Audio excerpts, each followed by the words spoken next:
They told him a black man had no business on that stage, that the son of a sharecropper, the grandson of slaves, should know his place, that he was walking into a trap designed to humiliate him and everyone who looked like him. The most powerful dictator in the world had spent years building a narrative of racial superiority, and now he'd have his proof. His stadium, his games, his Aryan athletes crushing all competition in front of the entire world. The whispers started months before the competition. He's talented, sure, but wait until he faces real pressure. He's just a college kid who got lucky. Hitler's athletes have been training for years just for this moment. Some questioned whether America should even send him. Why give the Nazis a propaganda victory when our boy inevitably cracks under the spotlight? But what none of them understood, what Hitler himself couldn't possibly grasp, was that this young man had already survived pressures they couldn't imagine, had already overcome obstacles that would have destroyed most people before they even started. And he was about to deliver the most devastating response to racism the world had ever witnessed. Not with speeches, not with protests, but by doing something so undeniable, so absolute, that history itself would have to choose sides. By the time the dust settled in Berlin, Jesse Owens would claim 4 gold medals in front of Adolf Hitler, shattering the Nazi myth of racial supremacy so completely that the dictator couldn't even watch. He'd set Olympic records, break world records, and prove something that should never have needed proving, but somehow still did. This is the story of how a sickly child from Alabama became the man who made Hitler look away. But to understand how this happened, how a young man from nothing became the athlete who broke a dictator's dreams, you need to go back. Back to where it all started. Back to a place where the idea of Olympic glory seemed as distant as the moon. September 12th, 1913, Oakville, Alabama. A sharecropper's cabin where the Owens family struggled to survive. Henry and Emma Owens welcomed their 10th child into a world designed to keep him down. They named him James Cleveland Owens. His family called him by his initials, JC. The boy born into a system that declared him property 3 generations after slavery supposedly ended. The cabin had walls thin enough to feel the wind through them. No electricity, no running water, nothing but poverty so deep it felt like drowning. And cotton fields. Endless rows of white bowls that represented someone else's wealth, built on the Owens family's backs. Young JC was fragile, sick all the time with what his mother called the devil's cold. Too weak to work the fields with his brothers. Too frail to do much besides try to survive each day. The family barely had enough food, wore clothes until they disintegrated, lived under the crushing weight of Jim Crow laws that made sure they knew exactly where they stood in the racial hierarchy. At the bottom. Always at the bottom. This was the South in the 1910s and 1920s, a place where lynchings were common enough to be unremarkable, where a black child's future was determined at birth. Field hand, domestic worker, manual laborer. That was the ceiling. That was as far as you could dream. Anyone who suggested otherwise was delusional or dangerous or both. But Emma Owens refused to accept that destiny for her children. She'd heard stories from the North, Cleveland, Detroit, Chicago, cities where black families were finding real jobs, real schools, real opportunities, where Jim Crow's grip wasn't quite as tight, where maybe, just maybe, her children could become something more than what Alabama would allow. In 1922, when JC was 9 years old, Henry Owens made the decision. He sold everything they could spare. Tools, mules, anything with value. The family would join the Great Migration, that massive exodus of 6 million African Americans fleeing the South for the promise of something better in the North. They boarded a segregated train heading to Cleveland, Ohio. 13 people, most of them children. Everything they owned packed into a few bags, leaving behind the only home they'd known for a city they'd only imagined. The train ride itself was an education. White passengers in comfortable seats up front. Black passengers crammed in the back. Separate bathrooms. Separate water fountains. Separate America. Cleveland hit them like a freight train. Buildings scraping the sky. Electric lights everywhere. Factories belching smoke that somehow smelled like possibility. Paved streets. Trolley cars. A world completely alien to anything they'd experienced in Alabama. The Owens family crammed into an apartment on the east side, where other black families from the south had settled. The promised prosperity? Mostly a myth. They still struggled with rent, still went hungry, still wore rags.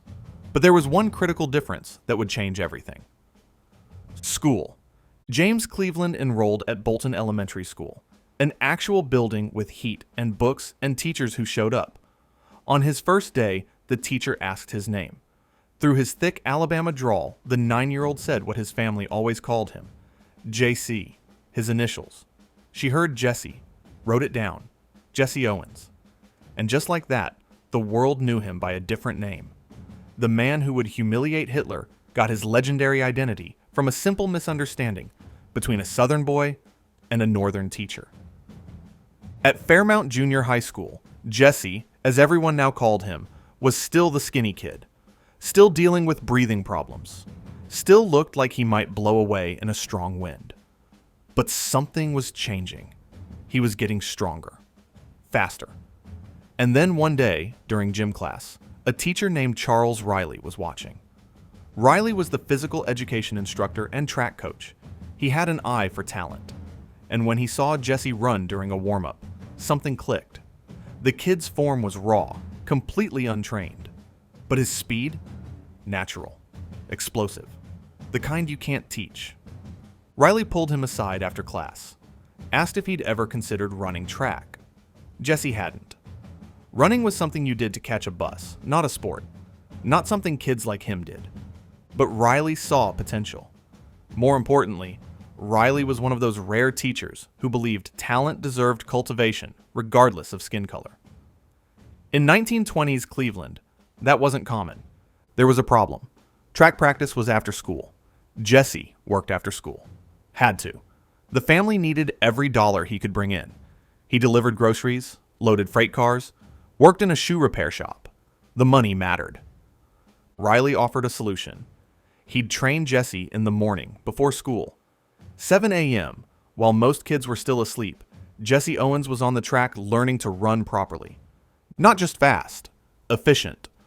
Riley taught him technique, body positioning, how to explode from the starting blocks, arm movement, breathing, how to push past pain into a zone where only speed existed. Jesse never missed a morning, never complained, never made excuses. Because growing up in those Alabama cotton fields taught him something crucial. When opportunity knocks, you don't just answer. You kick the door down. By 8th grade, Jesse was destroying junior high school records.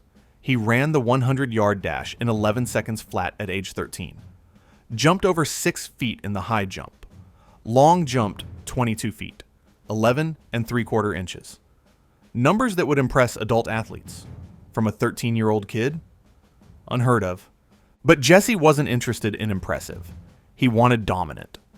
In 1930, he enrolled at East Technical High School, a vocational school, because Jesse was practical. Learning a trade meant guaranteed employment, a way to support his family. Running was just something he did on the side, or so he thought.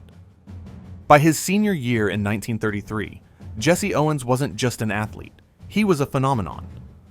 At the National Interscholastic Championships in Chicago in June 1933, Jesse did something that made the entire country pay attention. He ran the 100-yard dash in 9.4 seconds, tying the world record. Not the high school record, the world record. An 18-year-old kid matching the fastest humans on the planet.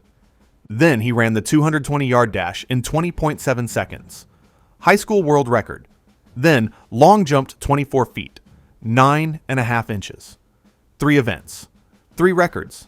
At 18, college recruiters swarmed. Every major university wanted Jesse Owens. They saw what everyone saw. Once-in-a-generation talent. The kind that changes programs. But Jesse hesitated. How could he afford college? His family still needed money. And now he had his own family to worry about. He'd been dating Minnie Ruth Solomon since junior high. In 1932, Ruth gave birth to their daughter, Gloria. Jesse was 19 with a child to support. College wasn't for people like him. The world had made that clear. College was for kids with money, connections, opportunities, kids whose skin was the right color.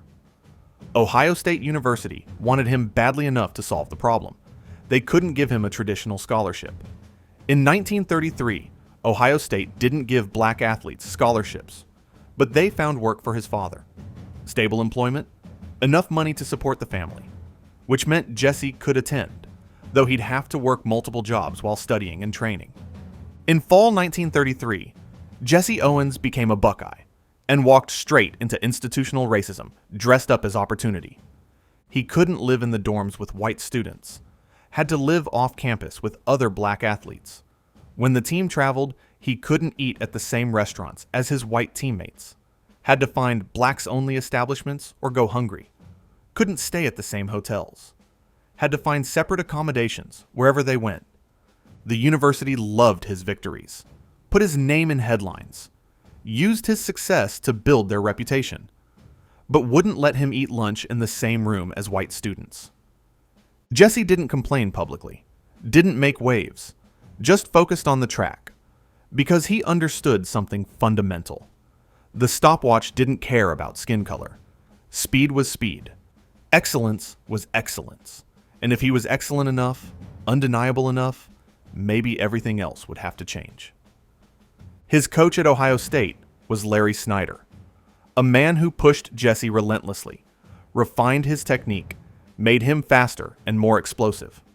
Under Snyder, Jesse transformed from talented to unstoppable. In his first 2 years of varsity competition, Jesse won 8 individual NCAA championships, 4 in 1935, 4 in 1936, 8 total, a record that's never been matched. In 1936, his junior year, he entered 42 events, won all 42, not 41 with a close second, every single one. But it was one day, one afternoon in May 1935, that elevated Jesse Owens from exceptional athlete to something approaching mythical. May 25th, 1935, Ann Arbor, Michigan, the Big Ten Championships. Jesse shouldn't have been there. A week earlier, he'd fallen down a flight of stairs at a fraternity house, slammed his back hard. The pain was severe enough that he could barely move. Doctors told him to rest, told him competing was insane, could make the injury worse, could end his career before it really started. Jesse showed up anyway, taped up, moving carefully, in obvious pain. His coach, Larry Snyder, wanted him to skip the meet entirely, focus on healing. But Jesse convinced him to let him try one event, just the 100-yard dash, a test to see if his back could handle it.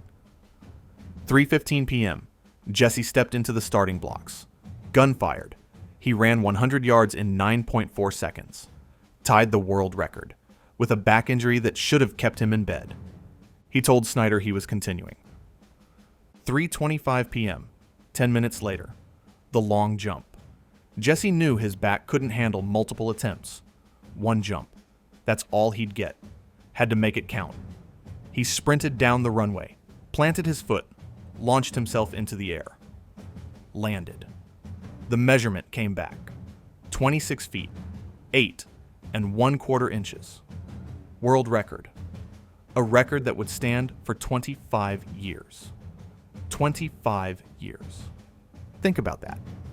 With a back injury in 1935, Jesse Owens set a mark that wouldn't be broken until 1960. 3:35 p.m., 10 minutes after that, the 220-yard dash. Gun fired. Jesse ran. Time, 20.3 seconds. World record.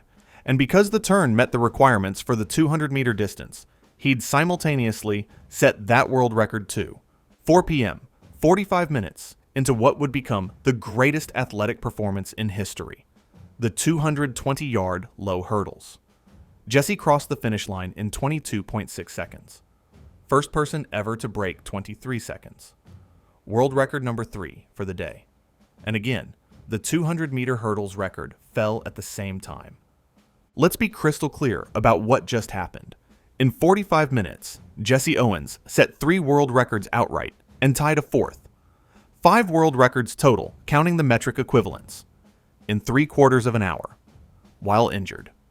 Sports historians, when asked to name the single greatest athletic performance in history, point to that day almost unanimously. May 25, 1935, Jesse Owens at the Big Ten Championships. Nothing before or since has matched it. The news exploded across America. Front page headlines, radio bulletins. This young black man from Ohio State had done something nobody thought possible. Jesse Owens became overnight not just a college athlete, but a national sensation. A celebrity, the overwhelming favorite for the 1936 Olympic Games. The 1936 Olympics in Berlin, Germany. And here's where this story transforms from sports achievement into something much bigger, much more dangerous. In 1931, the International Olympic Committee awarded the 1936 Summer Olympics to Berlin.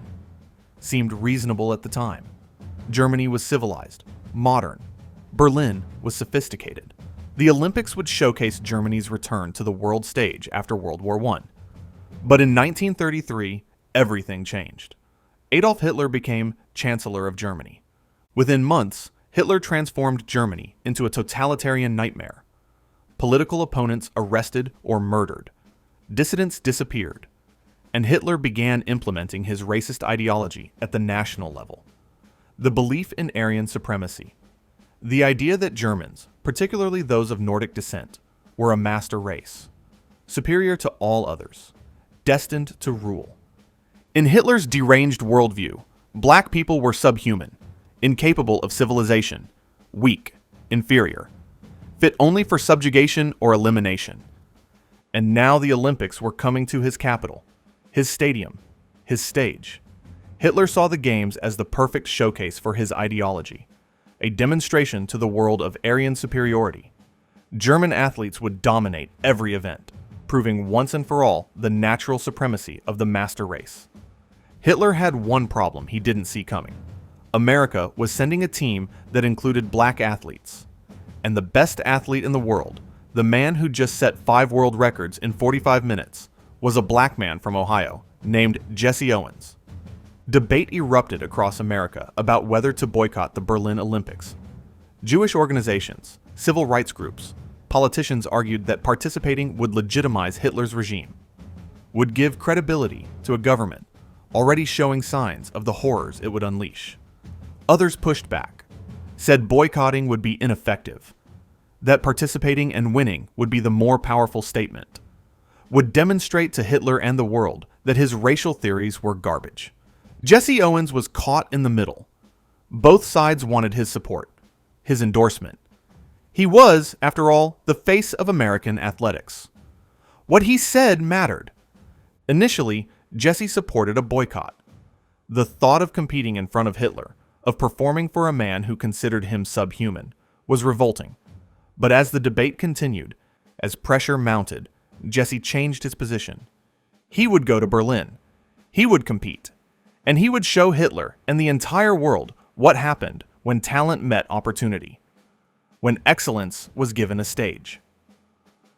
On July 5th, 1935, Jesse married Minnie Ruth Solomon. They'd been together since junior high, through poverty, through struggle, through his meteoric rise to fame. Ruth would give birth to their second daughter Marlene in 1937, and their third Beverly in 1940. But in summer 1935, as Jesse prepared for Berlin, he had a young family depending on him. The pressure wasn't just about athletic performance. It was about survival, about creating a better life for his daughters than he'd had. The months leading up to Berlin were intense.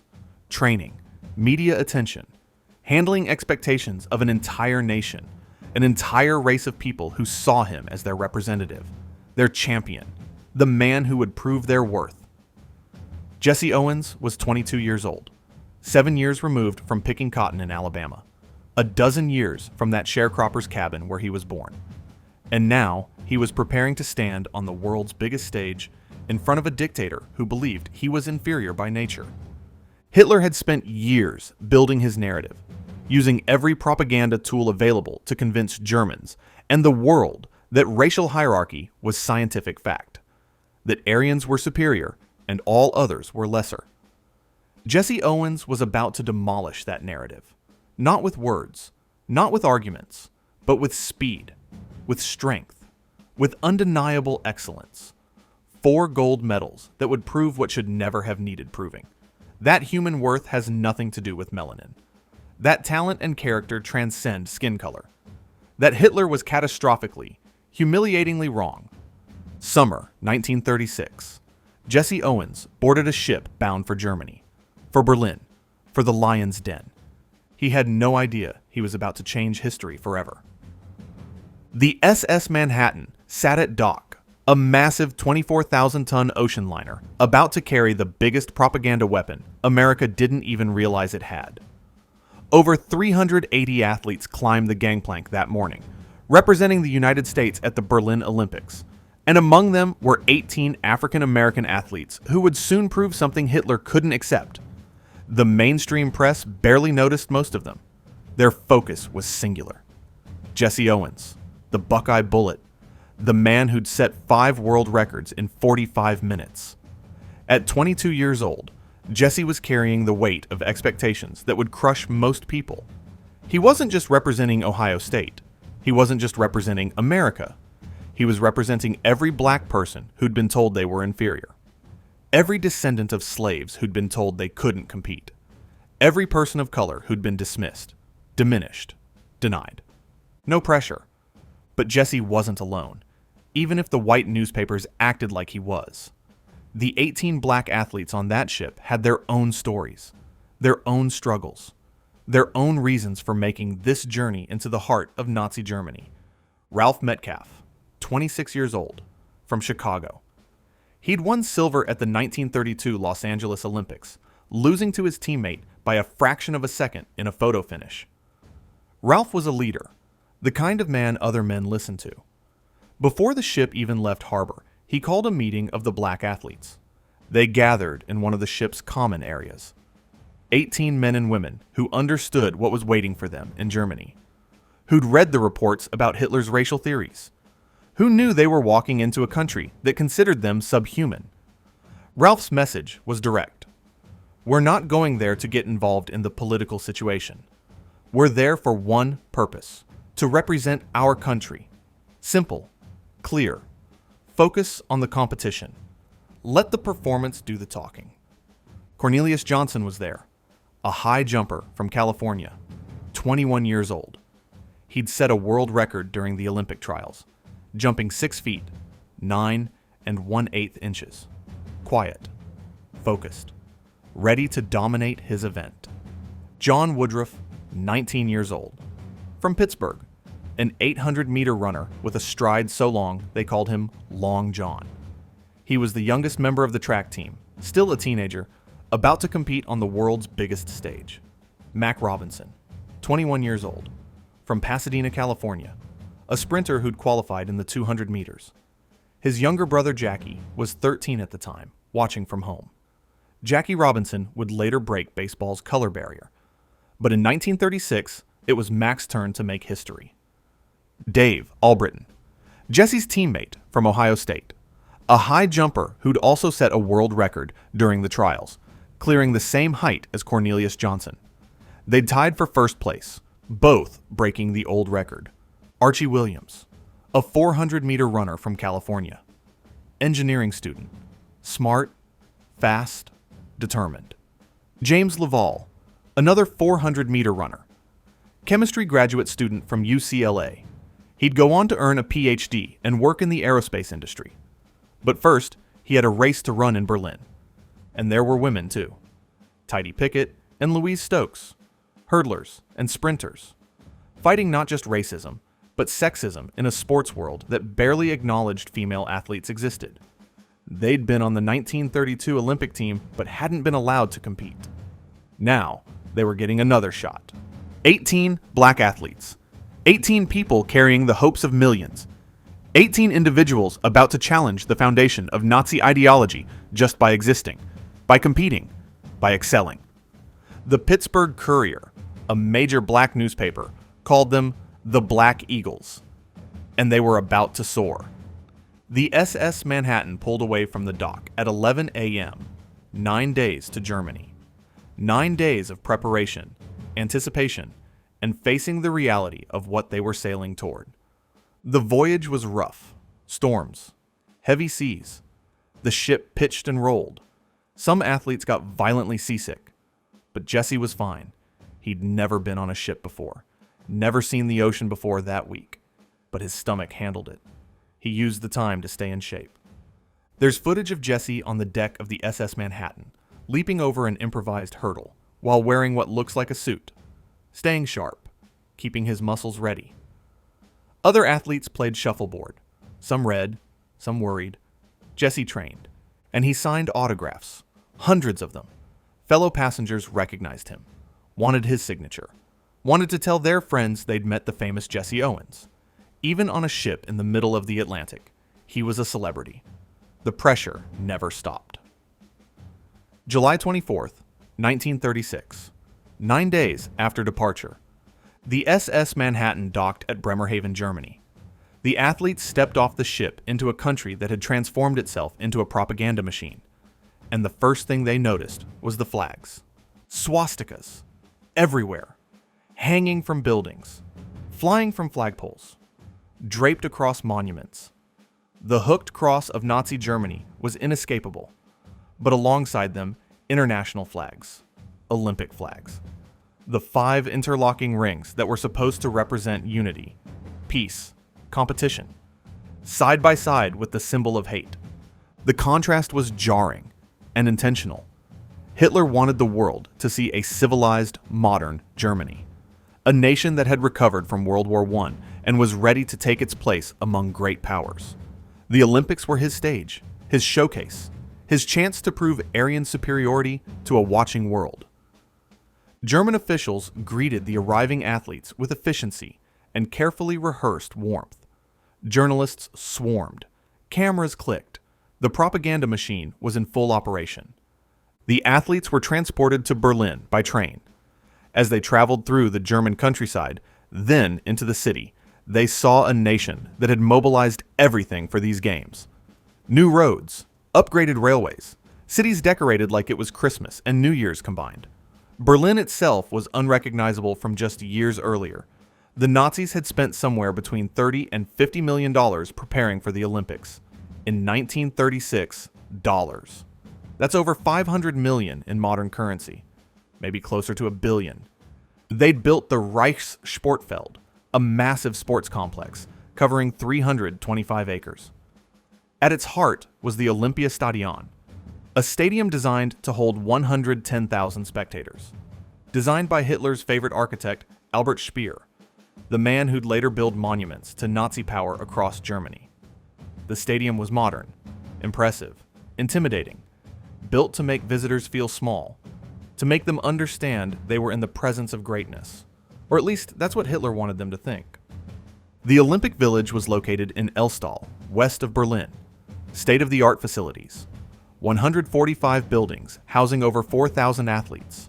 Gyms, swimming pools, a massive dining hall, training grounds, everything an athlete could need. And it was integrated.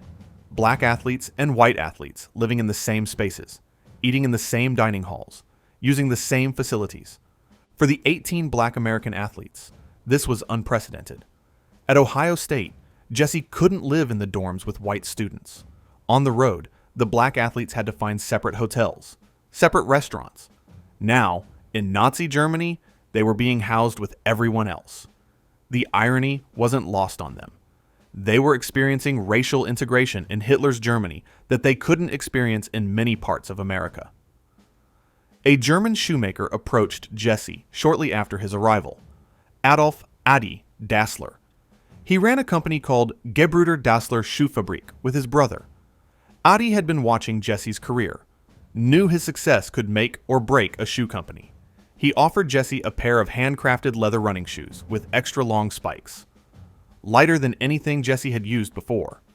Addy Dassler was betting his company's future on Jesse Owens. That company would later become Adidas, and Jesse's success would indeed make it legendary. But all the modern facilities and advanced equipment couldn't disguise what Berlin really was in August 1936. A city under totalitarian control, where dissent was crushed, where Jews were being systematically excluded from public life, where Roma had been rounded up and imprisoned just before the games so tourists wouldn't see them. The Nazis had temporarily removed anti-Jewish signs from public places, didn't want foreign visitors seeing "Jews not welcome" or "No Jews allowed" plastered across storefronts and parks. The persecution paused just long enough for the world to look away. Then it would resume with a vengeance that would end in genocide. But in late July 1936, as athletes from 49 nations gathered in Berlin, the world was choosing to believe the show, choosing to accept Germany's carefully constructed facade of tolerance and modernity. Jesse and the other black athletes weren't fooled.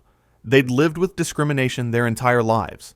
They recognized it, even dressed up in Olympic colors and Nazi efficiency. They knew what Hitler thought of them, knew what German newspapers were printing. One Nazi paper had called black athletes auxiliaries, a polite way of saying they weren't real competitors, weren't real humans. The German press was in a difficult position. They'd spent years dehumanizing black people and Jews. Now, they had to cover an international sporting event where some of the best athletes were black and Jewish. The cognitive dissonance must have been spectacular. Some papers tried to ignore the black athletes entirely, focusing only on German and other white European competitors. Others couldn't help themselves, making racist comments while simultaneously having to report that these same athletes were dominating their events. Jesse tried to ignore the noise. Focus on training. Focus on what he could control. His starts, his form, his speed. The track didn't care about skin color. The stopwatch didn't discriminate. If he ran fast enough, jumped far enough, none of the racist ideology mattered. But the pressure was immense. Everywhere he went, people recognized him. German citizens wanted autographs. Journalists wanted interviews. Other athletes wanted to meet the legend. And hanging over everything was the knowledge that Hitler himself would be watching. The dictator who'd built an entire political philosophy on the idea that people like Jesse were inferior, that Aryans were destined to rule, that racial hierarchy was scientific fact. Jesse was about to deliver the most comprehensive refutation of that philosophy imaginable. August 1st, 1936. Opening ceremony. The day dawned gray and drizzly, unseasonably cool for August in Berlin, but that didn't dampen the spectacle Hitler had planned. At 3 p.m., the athletes began marching into the Olympiastadion, team by team in alphabetical order. As the Americans entered, 110,000 Germans stood and watched. Some cheered. Some gave the Nazi salute, arms raised, shouting "Heil Hitler!" The sound was deafening, overwhelming, a wall of noise and ideology. The American team walked past Hitler's box. He sat surrounded by Nazi officials, watching with the intensity of a man who believed everything depended on the next 2 weeks. This was his Olympics, his stage, his propaganda coup. The Hindenburg, the massive German airship, flew overhead, trailing the Olympic flag. A choir of 3,000 voices sang Deutschland über alles. Everything bigger, louder, more impressive than any Olympics before. Hitler had commissioned composer Richard Strauss to conduct. Nothing was left to chance. Every moment choreographed for maximum impact. And cameras captured it all. Leni Riefenstahl, Hitler's favorite filmmaker, had been given 1.5 million Reichsmarks to document the games.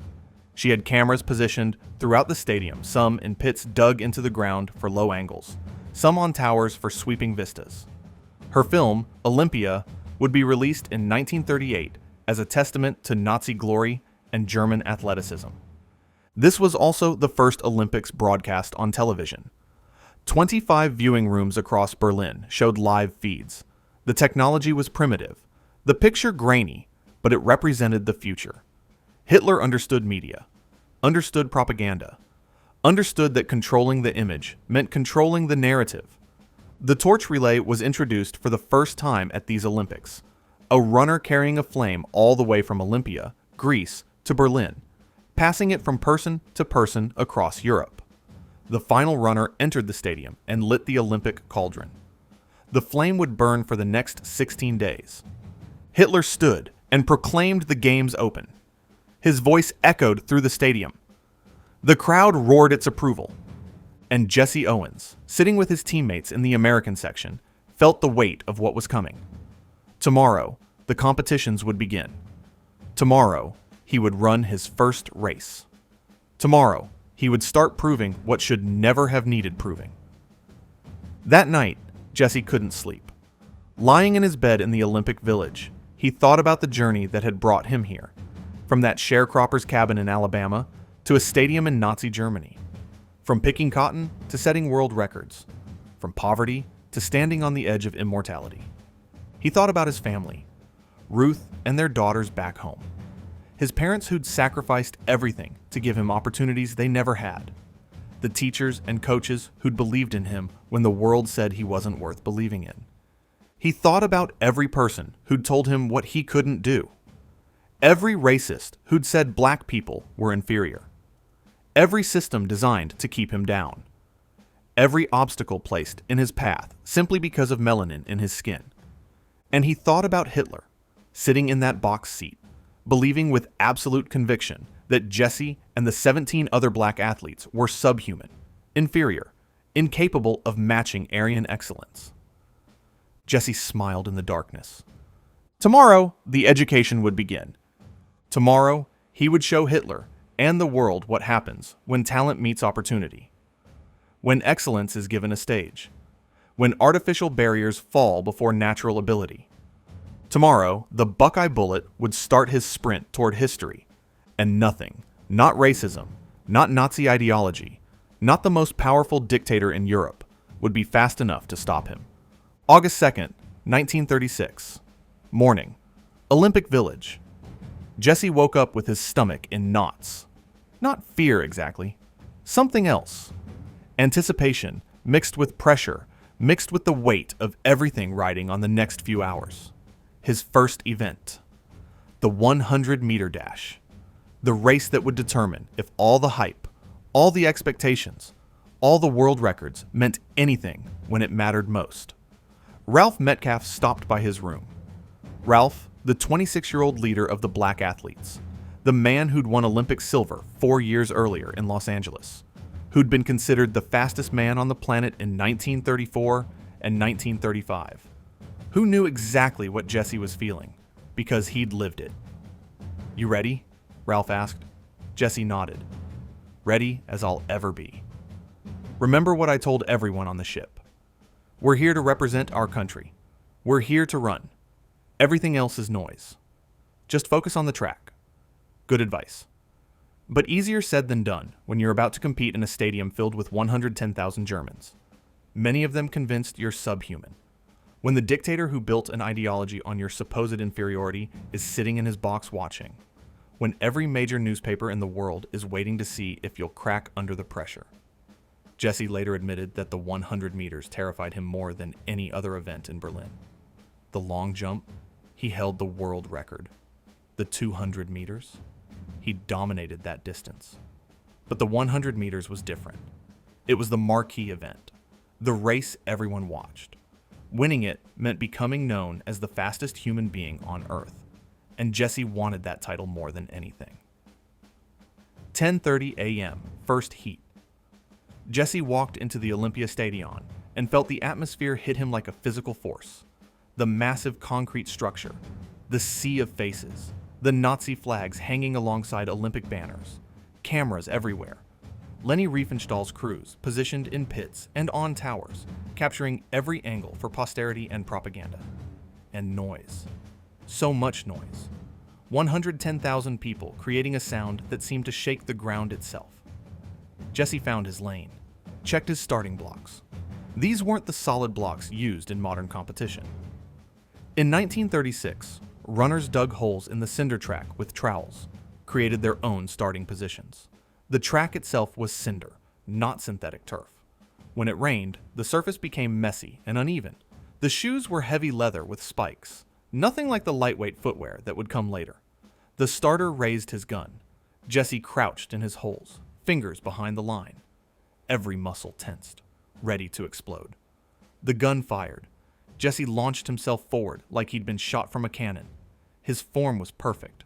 Arms pumping, legs churning, head up, driving toward the finish line with everything he had. He crossed the tape in 10.3 seconds, tying the Olympic record. In his first race, in front of Hitler and the world. The crowd erupted, and here's something the American newspapers didn't expect. The German spectators cheered, loudly. They'd come to see great athletics, and Jesse Owens was delivering something spectacular. Nazi ideology be damned. They recognized excellence when they saw it. Jesse qualified for the quarterfinals. No surprise there. But the statement was made. The Buckeye Bullet from Ohio State had arrived. 3 p.m. quarterfinals. Same stadium, bigger crowd, more pressure. Jesse lined up again. The gun fired. Jesse exploded, this time even faster. He crossed the finish line in 10.2 seconds, the world record, breaking his own mark set 2 months earlier at the Olympic trials. Except, the judges ruled the wind assistance was too great. The time wouldn't count for official record purposes, but everyone watching knew what they'd seen. Jesse Owens running faster than any human had ever been timed. The crowd went wild again. "Woo is Jesse?" they'd been chanting before the races. "Where is Jesse?" Now they were watching him demolish records and field alike. Some German spectators gave the Nazi salute to Hitler. Others just clapped and cheered for the remarkable athlete destroying the competition. Jesse qualified for the semifinals. Again, no surprise, but the confidence was building, the nerves settling. He'd run 2 races, won both easily, tied or broken records in both. The pressure that had felt crushing that morning was transforming into momentum. Semifinals, later that afternoon. One more race before the final tomorrow. Jesse needed to conserve energy while still running fast enough to qualify easily. It was a delicate balance. Push too hard, waste energy. Don't push enough, risk not making the final. Jesse ran smart. He qualified for the final without burning himself out. Ralph Metcalfe qualified too. The Netherlands' Tinus. Osendarp made it through. Germany's Erich Borchmeyer, their great hope for stopping the Americans, also qualified. The final would be tomorrow, August 3rd. Jesse had survived day 1. 3 races, 3 victories, no problems.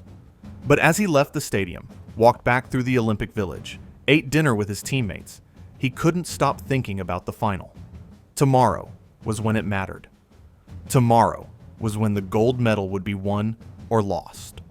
Tomorrow was when he'd either become the world's fastest human or just another runner who couldn't handle the biggest stage. That night, Jesse barely slept. Again. His mind wouldn't shut off. Running through the race over and over. Visualizing the start, the drive phase, the finish. Imagining every scenario. What if he stumbled? What if someone had a perfect race and beat him? What if all the pressure finally crushed him at the worst possible moment? Ralph's words echoed in his head. Focus on the track. Everything else is noise. August 3rd, 1936. Late afternoon. The day of the 100-meter final. Jesse had spent the entire day in controlled anxiety, trying to stay loose, trying to stay focused, trying not to think about the magnitude of what was coming. Other events had filled the stadium. Other athletes had competed.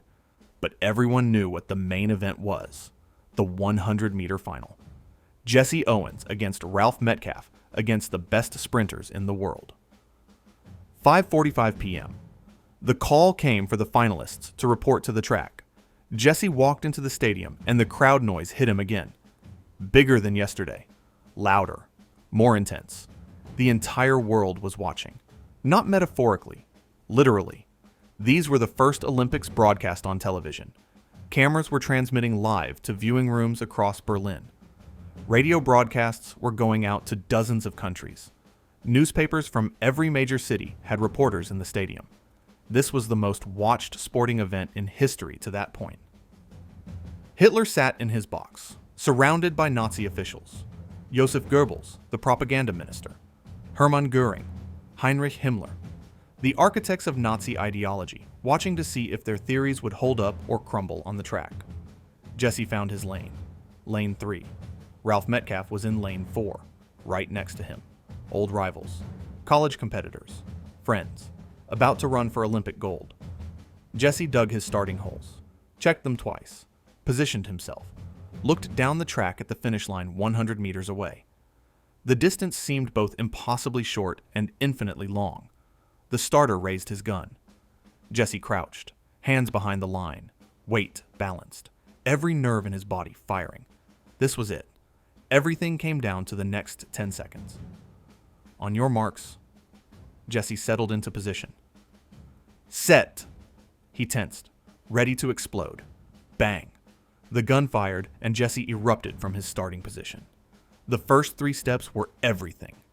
Getting the angle right, driving forward, building momentum. By 10 meters, Jesse was slightly ahead. By 20 meters, he'd opened up a small lead. By 30 meters, the race was effectively over. Jesse had already decided it in his favor. His form was perfect. His speed was overwhelming.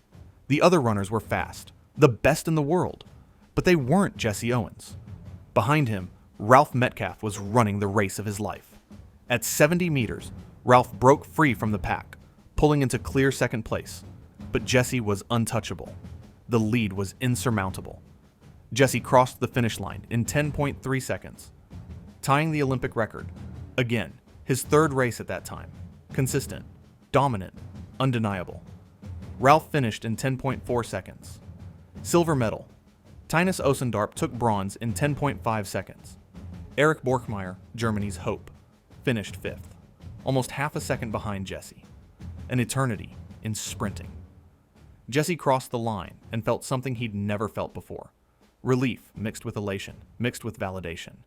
He'd done it. Under the most intense pressure imaginable. In front of Hitler. In front of the world.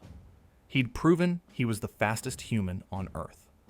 The crowd erupted in what Jesse would later describe as one of the greatest ovations of his entire career. "Woo is Jesse," they'd been chanting. Now they had their answer. Jesse Owens was standing on their track, demolishing records, defying expectations, proving that excellence transcended race and ideology.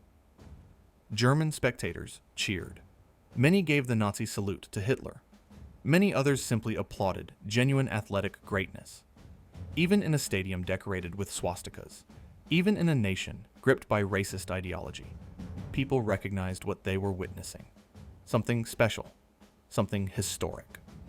Jesse raised his arm in acknowledgement, smiled, waved to the crowd, then turned to congratulate Ralph. They'd trained together, competed against each other for years, and now they'd taken gold and silver for America in front of Adolf Hitler. Not bad for 2 black kids who weren't supposed to be able to compete with white athletes. But here's where the story gets interesting, and where myth starts to overtake reality. American newspapers immediately started reporting that Hitler had stormed out of the stadium, that he'd refused to congratulate Jesse, that he'd been so angry at seeing a black man win that he couldn't bear to watch. It made for a great story. Hitler humiliated. The Nazi myth of Aryan supremacy shattered. The dictator running away from the evidence of his own ideological failure. Except it didn't happen that way. Here's what actually occurred. On August 1st, the first day of track and field competition, Hitler had congratulated German winners and a few Finnish athletes. The Olympic Committee leadership got angry, told Hitler he had to congratulate all medal winners or none at all. No playing favorites. Those were the rules. Hitler chose none. After day 1, he stopped congratulating any athletes. Period. When Cornelius Johnson won the high jump on August 2nd, Hitler didn't congratulate him. When Jesse won the 100 meters on August 3rd, Hitler didn't congratulate him. Not because Jesse was black, but because Hitler had decided to stop acknowledging all winners. Jesse himself later confirmed this, said Hitler had waved at him, that they'd exchanged acknowledgments. that the whole snub story was fabricated by American newspapers looking for drama. Hitler had a certain time to come to the stadium and a certain time to leave, Jesse explained later. It happened he had to leave before the victory ceremony. But before he left, I was on my way to a broadcast and passed near his box. He waved at me, and I waved back. But the myth was more powerful than the truth. The story of Hitler storming out became gospel. Still is, in many history books, because it fit the narrative perfectly. Good versus evil. Black athlete versus racist dictator. Democracy versus fascism. The reality was more nuanced. Hitler didn't storm out. He didn't throw a tantrum. He just followed the Olympic Committee's directive and stopped congratulating anyone. But that doesn't make for as dramatic a headline. What mattered more than Hitler's reaction was the crowd's reaction. And the crowd loved Jesse Owens. They chanted his name, gave him standing ovations, asked for his autograph when they saw him outside the stadium. German citizens, living under Nazi rule, celebrating a black American athlete who represented everything their government claimed was inferior. That disconnect mattered. It showed that propaganda had limits, that witnessing excellence in person could override years of indoctrination, that human nature's appreciation for greatness transcended politics. Evening, August the 3rd.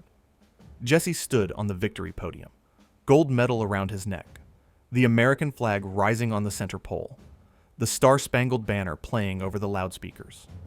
To his right, Ralph Metcalf stood on the silver medal platform, also American, also black, also proving that the Nazi theories were garbage. To his left, Tinus Ozendarp of the Netherlands on the bronze platform. The photographers captured the moment, Jesse raising his right arm in salute as the anthem played, the smile on his face, the medals reflecting the late afternoon sun. Officials presented Jesse with a small potted oak tree. Every gold medalist received one. A German tradition, something to take home and plant as a living memory of Berlin, 1936. Jesse accepted it with thanks, though he probably didn't imagine the oak tree would die shortly after he got it back to America. The tree didn't survive the journey, but the memory would last forever. Jesse was also given a diploma and a laurel wreath, traditional Olympic honors. He stood there, 22 years old, grandson of slaves, son of sharecroppers, now the fastest man in the world, with an Olympic gold medal to prove it. That's a grand feeling standing up there, Jesse said to reporters after the ceremony. I never felt like that before. The weight that had pressed down on him for months suddenly felt lighter. He'd won the first gold, the hardest one, the one that carried the most pressure, the one that determined whether he'd be remembered as great or just good. Now he had 3 more events to go, the long jump tomorrow, the 200 meters the day after, and possibly the relay. Each one its own challenge, each one carrying its own pressure. But Jesse had proven something crucial. He could perform under pressure. He could handle the biggest stage. He could run fast when it mattered. Most, the first gold medal was in his pocket. The first nail in the coffin of Nazi racial ideology was hammered in. Back at the Olympic Village, the black American athletes celebrated. 18 men and women who'd made the journey into Hitler's capital, who'd represented America despite the racism they faced at home, who'd competed with dignity and excellence and pride. Cornelius Johnson had won gold in the high jump the day before. Dave Albritton had taken silver in the same event. Now, Jesse had the 100 meters. The Black Eagles were soaring, and Germany couldn't do a damn thing about it except watch. Jesse called Ruth back in America, told her about the race, about the crowd, about the gold medal. She cried with joy, asked when he'd be home, told him how proud she was, how the whole country was talking about him, how even the white newspapers couldn't ignore what he'd accomplished. That night, Jesse slept better than he had in weeks. The first victory was complete. The impossible had become real. The kid from Alabama who'd picked cotton and lived in poverty had just become an Olympic champion in front of the most powerful dictator in Europe. Tomorrow would bring new challenges. The long jump, an event where Jesse held the world record, but would face fierce competition from Germany's own Luz Long. an event where one mistake could cost everything. But tonight, Jesse Owens was the fastest man on Earth. The first gold medal was won, and Hitler's myth of Aryan supremacy had taken its first major body blow. 3 more golds to go. 3 more chances to prove what should never have needed proving. 3 more opportunities to show the world that human excellence knows no racial boundaries. The education of Adolf Hitler had begun, and Jesse Owens was the teacher Hitler never wanted, but desperately needed. The fastest lesson in history was being taught on a cinder track in Berlin, and the whole world was taking notes. Jesse woke up with gold medal number 1, safely won. The 100 meters was his. Fastest man on Earth. Check. But there was no time to celebrate. Today brought 2 more events. First, the 200-meter heats in the morning. Then, the long jump qualifying and finals in the afternoon. And the long jump terrified him for a different reason than the 100 meters had. In the 100, he worried about performance. In the long jump, he was walking into something more complicated. Politics, pressure, and a German competitor who represented everything Hitler wanted the world to see. Lutz Long, Karl Ludwig Long, 23 years old, from Leipzig, a law student and practicing lawyer, 6 feet tall, blonde hair, blue eyes, the physical embodiment of Hitler's Aryan ideal, and the European record holder in the long jump. Long had jumped 7.87 meters earlier in the year. Jesse held the world record at 8.13 meters, set during that legendary May 1935 day at the Big Ten Championships. But records set in practice or regular competitions don't always translate to Olympic finals. The pressure was different. The stakes were different. Jesse ran his 200-meter heat first, made it look easy, cruised through in 21.1 seconds, setting a new Olympic record without even pushing hard. 1 heat down. Now for the main event. Afternoon. Long jump qualifying. The rules were straightforward. 43 jumpers from 27 nations. Each athlete got 3 attempts. Jump 7.15 meters or better, you advance to the finals. Fail to hit that mark in 3 tries. Go home. For Jesse, who jumped 8.13 meters the year before, this should have been a formality, a warm-up, no pressure. Except Jesse was feeling the pressure in ways he hadn't anticipated. He stood at his starting mark, looking down the runway toward the takeoff board and the sandpit beyond. 110,000 Germans in the stands. Hitler in his box. Cameras everywhere. The weight of expectations. The memory of yesterday's gold medal. The knowledge that another victory today would drive another nail into the coffin of Nazi ideology. Jesse started his approach, building speed, arms pumping, legs driving. He hit the takeoff board and launched himself into the air. Foul. He'd overstepped the board by inches. The officials raised the red flag. Jesse's first attempt didn't count. He walked back, frustrated but not worried. 2 attempts left. No problem. Second attempt. Jesse adjusted his starting position slightly, approached the board, built up speed, hit his mark, and flew. Foul again. Red flags went up. The officials were clear. Another overstep. 2 fouls. 1 attempt remaining. Now Jesse was worried. Actually worried. He sat on the field, head in his hands. This wasn't supposed to happen. He was the world record holder. Qualifying at 7.15 meters should have been automatic. But the pressure, the occasion, something was off. His approach wasn't right. His timing was wrong. And he had 1 jump left to save himself from the humiliation of not even making the finals. 1 more foul, and Jesse Owens, world record holder, Olympic 100-meter champion, would be eliminated from the long jump, going home with 1 gold when everyone expected 4. This is where the story gets interesting, and where history and legend start to blur. Jesse later told a story that became famous, iconic, the kind of tale that gets repeated in books and documentaries and taught in schools. He said that, as he sat there, dejected and panicking, Lutz Long walked over to him, the German competitor, Hitler's perfect Aryan specimen, and Long offered him advice. According to Jesse's version, Long suggested he move his takeoff mark back. Start his jump well before the board. Jesse could jump 7.15 meters in his sleep, Long supposedly said. Why risk fouling when all he needed was to qualify? Start a foot before the board, make a legal jump, advance to the finals. It's a beautiful story. The German athlete helping the American rival. Sportsmanship transcending politics. Humanity defeating hatred. Long risking his own chances at gold to help Jesse, right in front of Hitler and the Nazi leadership who believed in Aryan supremacy and black inferiority. The only problem? It might not have happened exactly that way. Decades later, sports journalist Grantland Rice, who was at the Olympics with binoculars trained on Jesse during qualifying, said he never saw Jesse and Long talk.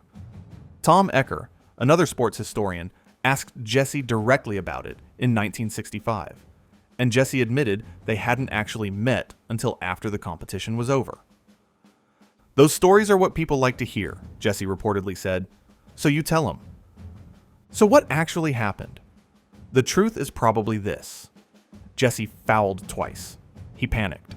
He adjusted his approach on his own, started further back from the board, and made his third jump without fouling. But the deeper truth, the truth that actually matters, is that Jesse Owens and Luz Long did become genuine friends.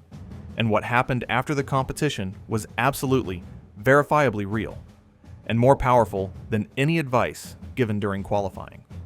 Third attempt. Last chance. Jesse stood at his mark, adjusted his position back from where he'd started the first two jumps. This time, he'd play it safe. Make sure he didn't foul. The distance didn't matter. He just needed to clear 7.15 meters. He ran down the runway, hit his takeoff point, launched into the air, landed in the sand. 7.64 meters, well over the qualifying mark. Legal jump. He was through to the finals.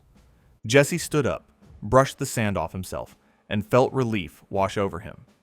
Crisis averted. He'd made it. Now for the finals, where the real competition would begin. The finals. Later that afternoon, 12 jumpers qualified.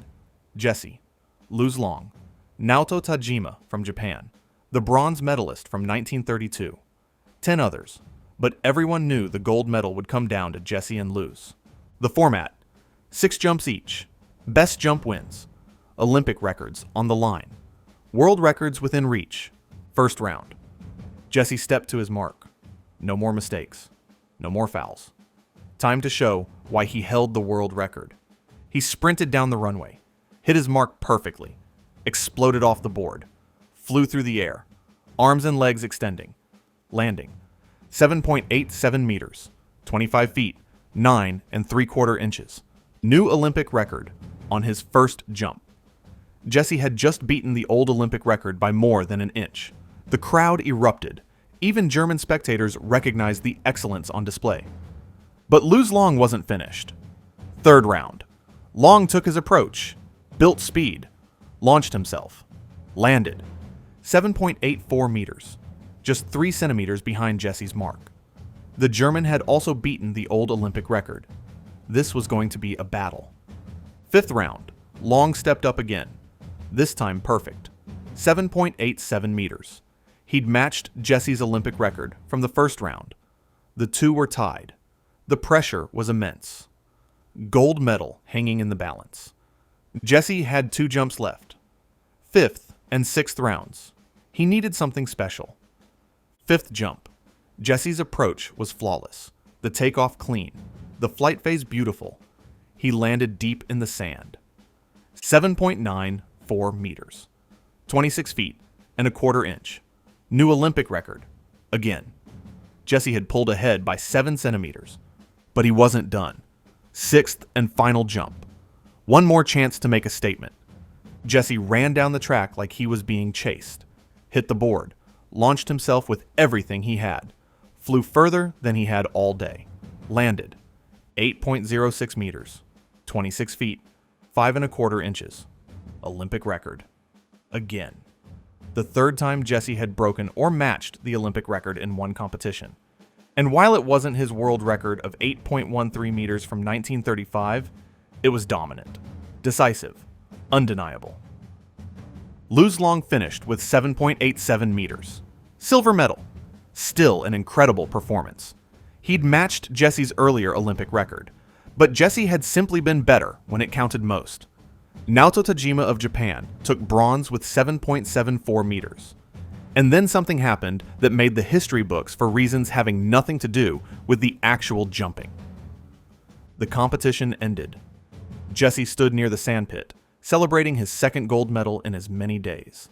And Luz Long walked over to him, not to offer congratulations from a distance, not a polite handshake and retreat. Luz Long, Hitler's perfect Aryan specimen, the blonde-haired, blue-eyed German long jumper, embraced Jesse Owens, a black American, in front of 110,000 German spectators, in front of Adolf Hitler, in front of the world. They stood there, arms around each other, talking and laughing. Two competitors who just battled for Olympic gold. Two men who represented opposite sides of a massive ideological divide. Two humans who recognized in each other something more important than politics, or race, or national pride. Leni Riefenstahl's cameras captured it, the image of Jesse Owens and Luz Long walking arm in arm through the Olympic Stadium. It's one of the most iconic photographs from the 1936 Olympics, and it represented everything Hitler's ideology couldn't explain away. The German spectators cheered for both men. They'd just witnessed one of the greatest long jump competitions in Olympic history. Two athletes pushing each other to excellence, breaking records, creating moments that would echo through time. Nazi officials in Hitler's box were reportedly furious. Luz Long would later be scolded by Nazi party members for his public friendship with Jesse. But in that moment, Long didn't care. He'd just competed in the Olympics, won a silver medal, and made a friend in the process. Jesse later said about that moment, "It took a lot of courage for him to befriend me in front of Hitler. You can melt down all the medals and cups I have, and they wouldn't be a plating on the 24-karat friendship I felt for Luz Long at that moment." Think about that. Jesse Owens, who would win 4 gold medals, said the friendship he formed with Luz Long was worth more than all his medals combined. That's not hyperbole. That's not sentimentality. That's Jesse recognizing something profound. That human connection, genuine respect between competitors, transcended everything else happening in that stadium. The medal ceremony came later. Jesse on the top platform, gold medal around his neck. Luz on the second platform to his right, silver medal gleaming. Naoto Tajima on the third platform, bronze. The German flag rose alongside the American flag. The anthems played. Jesse saluted, accepted his second potted oak tree, his second diploma, his second Olympic victory in 2 days. But the real victory, the one that mattered beyond medals and records, was the friendship that had formed between Jesse and Luz. And that friendship didn't end when the Olympics did. After Berlin, Jesse and Luz stayed in contact. They wrote letters to each other, shared their lives, their hopes, their concerns as Europe moved closer to war. Jesse, back in America, dealing with the racism and lack of opportunities waiting for him. Luz, in Germany, watching his country descend into madness and militarization. When World War II broke out in September 1939, the letters stopped for a while. Luz was serving in the German military. Jesse was in America, watching from across the ocean as Europe tore itself apart. Then, in 1942 or 1943, Jesse received one final letter from Luz, written from somewhere in North Africa or Italy, where German forces were fighting Allied troops. The letter was brief, but devastating. "Things become more difficult, and I am afraid, Jesse. Not just the thought of dying. It is that I may die for the wrong thing. But whatever might become of me, I hope only that my wife and son will stay alive. I am asking you, who are my only friend outside of Germany, to someday visit them if you are able, to tell them about why I had to do this, and how the good times between us were." It was signed simply, Luz.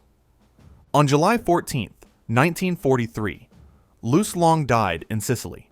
He'd been wounded during the Allied invasion of Italy and succumbed to his injuries. He was 30 years old, a husband, a father to a young son named Kai, a lawyer, an Olympic silver medalist, and a man who'd had the courage to embrace an enemy of his state's ideology in front of 110,000 witnesses. When Jesse heard about Luce's death, he was devastated. He'd lost one of his truest friends, a man who'd shown him that humanity could exist even in the darkest political circumstances. That individual character could transcend national propaganda. Years later, in 1951, Jesse traveled to Germany. He'd promised Luce he would find his son, and Jesse Owens kept his promises. He met Kai Long, then 10 years old, told him about his father, about the long jump competition, about the friendship they'd formed, about how Luce had been brave enough to see a person instead of a political pawn, about how their friendship had meant more to Jesse than all his Olympic medals combined. That meeting was filmed in 1966 for a documentary called Jesse Owens Returns to Berlin.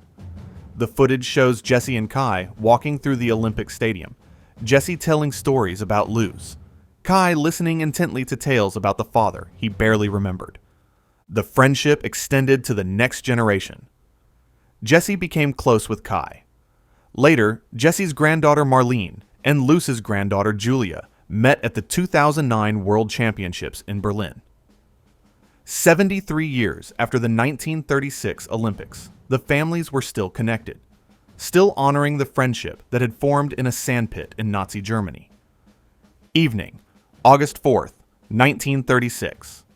Jesse sat in the Olympic Village with his second gold medal, 2 events down, 2 golds won, 2 Olympic records set, and he'd made a friend who would influence him for the rest of his life. Tomorrow would bring the 200-meter final, then possibly the relay. 4 golds within reach. But tonight, Jesse reflected on something bigger than medals. He'd just witnessed humanity triumphing over hatred in real time. A German athlete living under Nazi rule, surrounded by propaganda about Aryan supremacy and racial hierarchy, had chosen friendship over ideology, had embraced a black American in front of Hitler, had risked social and political consequences to acknowledge that competition and respect and genuine human connection mattered more than the politics surrounding them. Jesse wrote in his diary that night about Luce, about the courage it took, about what it meant, about how he hoped the world was watching and learning. The world was watching, but whether it was learning remained to be seen. 2 gold medals down, 2 more to go, and every victory was another blow against the foundations of Nazi ideology. Every time Jesse stepped on a podium, every time he broke a record, every time he proved his excellence on the world's biggest stage, the lies about racial inferiority crumbled a little more. Tomorrow, the 200 meters, another race, another chance to prove what should never have needed proving. Another opportunity to show that greatness has nothing to do with skin color and everything to do with character, dedication, and heart. But tonight, Jesse Owens had a friend. A German friend who'd seen past the propaganda to the human being beneath. And in 1936, Berlin, that might have been the greatest victory of all. Jesse had already won 2 gold medals, the 100 meters, the long jump, both with Olympic records, both dominant performances. And now, just hours after the emotional long jump victory and the friendship with Luce Long, he had to run again. The 200-meter heats, the first step toward a 3rd gold medal, another chance to prove what shouldn't need proving, another opportunity to hammer another nail into the coffin of Nazi racial theory. But Jesse was exhausted. Not just physically, though 4 days of constant competition were taking their toll. Mentally, emotionally, the pressure never stopped. Every event carried the weight of history. Every race was about more than just running fast. It was about proving human worth, about challenging an ideology that declared him inferior, about representing millions of black Americans who saw themselves in his success. Some athletes thrive on that kind of pressure. Feed off it. Let it fuel them. Jesse was learning to do that, but it didn't mean the weight wasn't heavy. The 200-meter dash was different from the 100, twice the distance, more about endurance and speed management, about maintaining form through a curve and then exploding down the straightaway. Jesse had set world records in the 220-yard dash back at the Big Ten Championships. This was his distance as much as the 100 was. The heats were scheduled for late morning, right before the long jump qualifying. Jesse would literally go from running 200 meters to jumping for distance within hours. The Olympic schedule was brutal. No rest, no recovery time, just event after event, demanding peak performance each time. Jesse's heat was stacked with good runners, but not great ones. Not anyone who could match his speed when he was on. Still, he couldn't take anything for granted. One mistake, one false start, one moment of overconfidence, and he'd be eliminated. The gun fired, Jesse exploded out of the blocks. His form through the curve was textbook perfect. Arms pumping, legs churning, maintaining speed without burning out early. Coming out of the curve into the straightaway, he opened up his stride. Let his natural speed take over.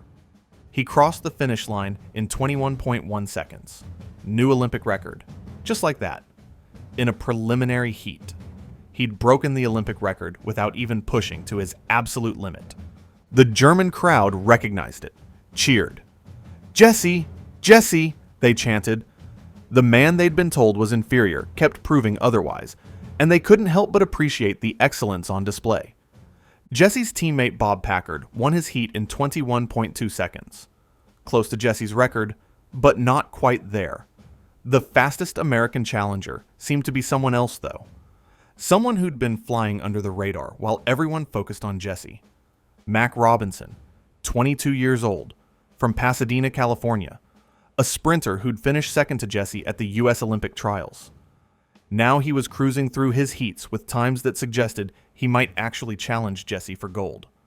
Mac Robinson. Remember that name. His younger brother Jackie was 13 years old back in Pasadena, watching his older brother compete in the Olympics. Jackie would later break baseball's color barrier in 1947, becoming the first black player in Major League Baseball. But in 1936, it was Mac's turn to make history. Mac advanced through his heats easily. Not as fast as Jesse, but confident. Smooth, dangerous. August 5th, 1936. The 200-meter semifinals. Jesse had survived day 4 with 3 events. Won the long jump. Advanced in the 200 meters. Bonded with Luz Long in a friendship that would last beyond the Olympics. Now, it was day 5. Time for the semifinals and finals of the 200 meters. Win today, and Jesse would have 3 gold medals in 3 consecutive days. Something unprecedented. Something that would cement his place in Olympic history regardless of what happened in the relay. The semifinals were about managing energy while still running fast enough to guarantee advancement to the finals. Jesse couldn't coast, not with quality sprinters pushing him, but he couldn't burn out either. The final would be later that same day, maybe just hours later. Jesse ran his semifinal smart, fast enough to win easily. Not so fast that he'd have nothing left for the final. He knew how to pace himself by now, knew the difference between dominating and demolishing. But then Mac Robinson ran his semifinal, and suddenly everyone watching realized the final wasn't going to be a coronation. It was going to be a race. Mac crossed the finish line in 21.1 seconds, matching Jesse's Olympic record from the heats. For the first time in Berlin, someone had run a time equal to Jesse's. Not just close, equal. The pressure ramped up immediately. Jesse was still the favorite, still the better athlete on paper. But Mac had just announced that he was coming for gold, that he wasn't intimidated by Jesse's reputation or his previous victories, that the final would be decided by who ran the better race, not who had the better resume. Jesse heard about Mac's time, nodded. Good. Competition made you better, pushed you to heights you couldn't reach alone. If Mac was running 21.1 in the semifinals, Jesse would just have to run faster in the finals, later that day, the 200-meter final. Jesse Owens, Mac Robinson, the 2 American sprinters, plus 4 others, including the Netherlands' Tinus Osendarp, who'd taken bronze in the 100 meters behind Jesse and Ralph. This was Jesse's 8th race in Berlin. He'd won all 7 previous races, 7 heats, quarterfinals, semifinals, and finals. 7 victories, no losses. But 8 races in 5 days? That was a lot of wear on a body, on muscles and joints and tendons that were being pushed to their absolute limits. Jesse stood at his mark in the 200-meter final, looked around the stadium. 110,000 Germans. Hitler in his box. Cameras everywhere. History watching. He thought about the journey that brought him here.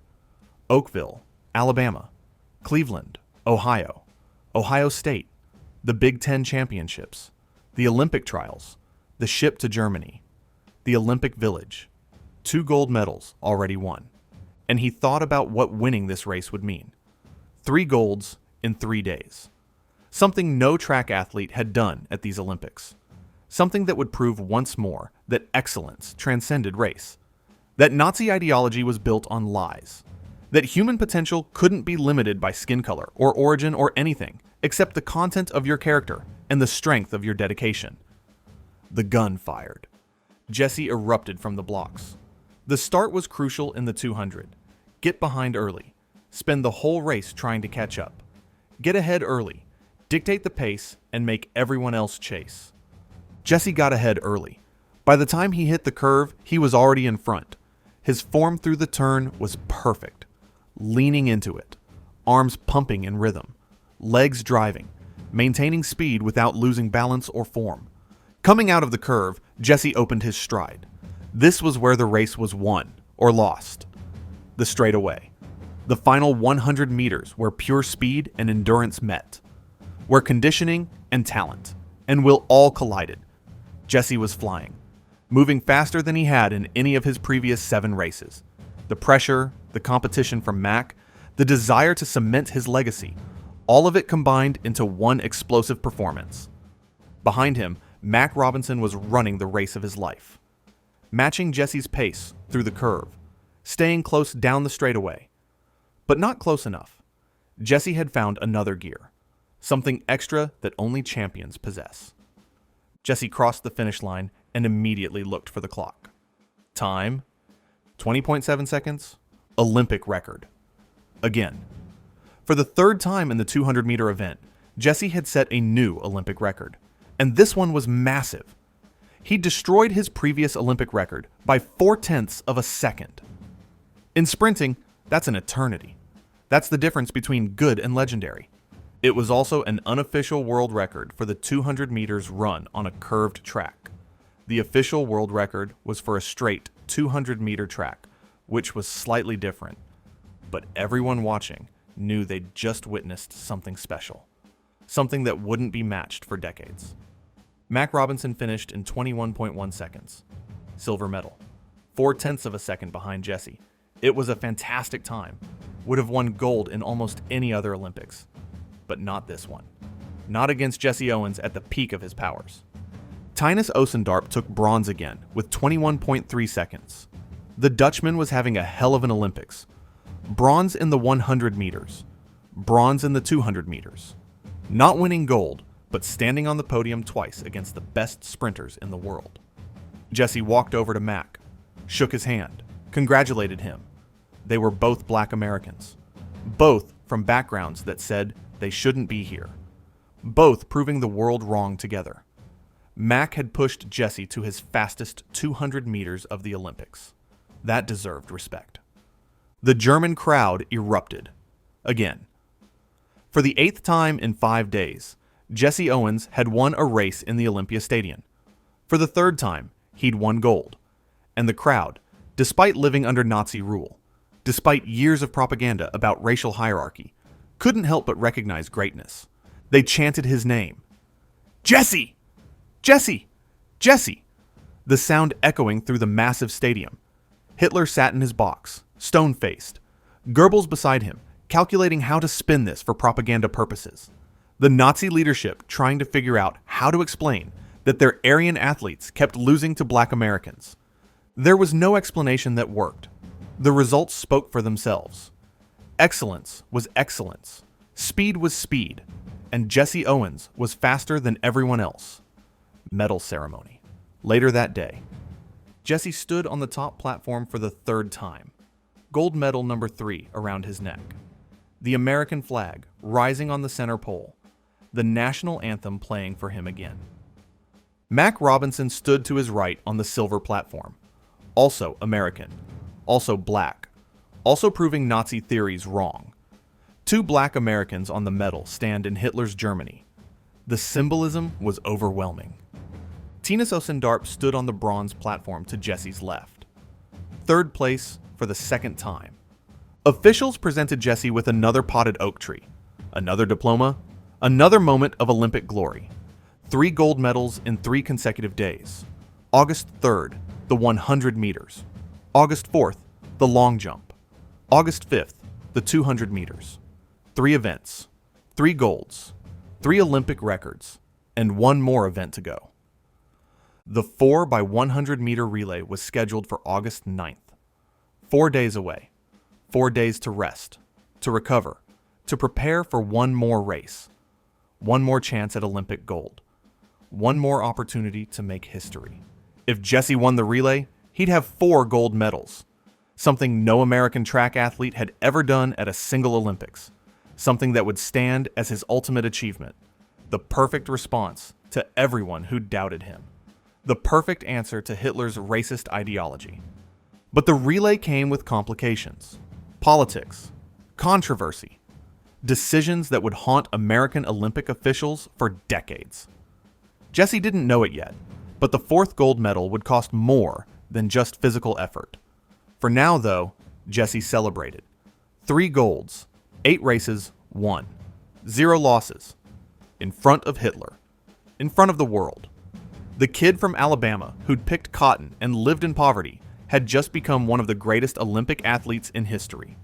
And he'd done it with grace, with dignity, with respect for his competitors and love for the sport. Jesse hadn't gloated, hadn't rubbed his victories in anyone's face. He'd just run fast, jumped far, and treated everyone around him with the humanity they deserved. That night, back in the Olympic Village, the black American athletes gathered to celebrate. Cornelius Johnson with his high jump gold. Dave Albritton with his high jump silver. Jesse with his 3 golds. John Woodruff, who'd won the 800 meters. Archie Williams and James Laval, who'd medaled in the 400 meters. Mac Robinson with his 200 meter silver. 18 black athletes had come to Berlin, and they were dominating, winning medals, breaking records, making Hitler's Olympics into a showcase of black excellence rather than Aryan superiority. The irony wasn't lost on anyone. They were experiencing racial integration in Nazi Germany that they couldn't experience in many parts of America. Living in the Olympic Village with white athletes, eating in the same dining halls, training on the same grounds, using the same facilities. Back home, many of them couldn't vote, couldn't eat in white restaurants, couldn't stay in white hotels, faced violence and discrimination at every turn. But here, in the capital of Nazi Germany, they were Olympic champions, heroes, living proof that the racist theories of both Hitler and Jim Crow America were lies. Jesse lay in his bed that night, 3 gold medals stored safely in his room, 3 potted oak trees that probably wouldn't survive the journey home, 3 moments of Olympic glory that would last forever. He thought about Ruth and his daughters back in Cleveland. They'd be proud, celebrating, telling everyone they knew about Jesse's victories. He missed them, wanted to share this with them. But 4 more days, 1 more race. Then he could go home. Then he could hold his family and show them the medals and tell them the stories. Tomorrow was a rest day. No competitions, no races, just recovery. Letting his body heal from 5 days of intense competition. Preparing for the relay. Enjoying being an Olympic champion for a moment before diving back into the pressure. 3 down, 1 to go, and Jesse Owens was ready to make history 1 more time. The German newspapers the next morning couldn't ignore the results. Even the Nazi papers had to report Jesse's victories, though they twisted the coverage, trying to diminish the significance, suggesting that black athletes had natural advantages that made their victories less impressive. The propaganda machine working overtime to explain away what couldn't be explained away. But the German people who'd watched in person knew the truth. They'd seen Jesse Owens run, seen him jump, seen him compete with honor and grace, and no amount of propaganda could erase what they'd witnessed with their own eyes. Excellence is undeniable. Greatness transcends politics, and Jesse Owens, in 3 days of competition, had proved both those things beyond any doubt. The fourth gold medal awaited, but first, rest, recovery, and the knowledge that no matter what happened in the relay, Jesse Owens had already secured his place in Olympic history, already proved what needed proving, already shown the world what a black man from Alabama could accomplish when given the chance. Hitler's Olympics were supposed to showcase Aryan supremacy. Instead, they were showcasing Jesse Owens, and that was a victory no medal could properly measure. 3 gold medals, 3 world records destroyed. Hitler's myth of Aryan supremacy lay in ruins on the track at Olympia Stadion. Jesse Owens had done what he came to Berlin to do, proved everything that needed proving, showed the world that excellence has no color. That talent doesn't care about ideology. He should have been done, should have been able to rest, celebrate, let his body recover from the most intense week of competition any athlete had ever endured. But there was one more event, the 4x100 meter relay. And what happened in the days leading up to that race would reveal something uglier than Hitler's racism, something that cut deeper because it came from Jesse's own team, from America itself. August 7th, 1936, 2 days before the relay final, the American 4x100 relay team had been set for months. Marty Glickman, Sam Stoller, Frank Wyckoff, Foy Draper. 4 sprinters who'd trained together, bonded, prepared for this moment. They were ready, fast, synchronized. They had the gold medal locked. There was just one problem. 2 of them were Jewish. Marty Glickman was 19 years old, from Brooklyn, the son of Romanian Jewish immigrants, fast as lightning, confident, maybe too confident for some people's taste. He'd made the Olympic team as the youngest member, earned his spot. This was supposed to be his moment. Sam Stoller was 21, from Cincinnati, also Jewish, also brilliant, also ready, and they were about to learn a lesson about American anti-Semitism that would haunt them for the rest of their lives. The American coaches called a meeting. Lawson Robertson and Dean Cromwell, the decision makers. They had news about the relay team. Glickman and Stoller were out. Jesse Owens and Ralph Metcalf were in. The room went silent. Nobody understood. Why change a team that had been training together for months? Why mess with chemistry that worked? Why bench 2 talented sprinters who'd earned their spots? The coaches had their explanation ready. They'd heard rumors. Supposedly the Germans were hiding their best sprinters, saving them for the relay, planning a surprise that would embarrass America. The only way to guarantee victory was to put in the fastest men, Owens and Metcalf, America's best. It was bullshit, complete and transparent bullshit. Germany wasn't hiding secret sprinters. Jesse had already beaten their best runners, destroyed them. There was no mystery team waiting in the wings. The German relay squad was good, but not unbeatable. The original American team would have won easily. This wasn't about winning. This was about something much uglier. Hitler was in the stands, watching every race. And American Olympic Committee President Avery Brundage, along with the coaches, didn't want to embarrass Hitler by having Jewish athletes win gold medals on his stage, in his stadium. They wanted to appease the Führer, show him respect, accommodate his anti-Semitism. American officials were protecting Hitler's feelings. Think about that. They traveled thousands of miles to Berlin, brought their best athletes, watched Hitler's ideology get demolished by Jesse Owens. And when given the choice between letting Jewish athletes compete or sparing Hitler's discomfort, they chose Hitler. Marty Glickman figured it out immediately, stood up in that meeting and said what everyone was thinking. Coach, there's no need to worry. Sam and I can win this race. We've been training for months. We're ready. Robertson wouldn't budge. The decision is made. Owens and Metcalf are running. Glickman pushed harder. This is about us being Jewish, isn't it? You don't want Jews on the podium in front of Hitler. The coaches denied it, claimed it was purely strategic, just about winning, nothing personal, but their faces told a different story. Their silence said everything.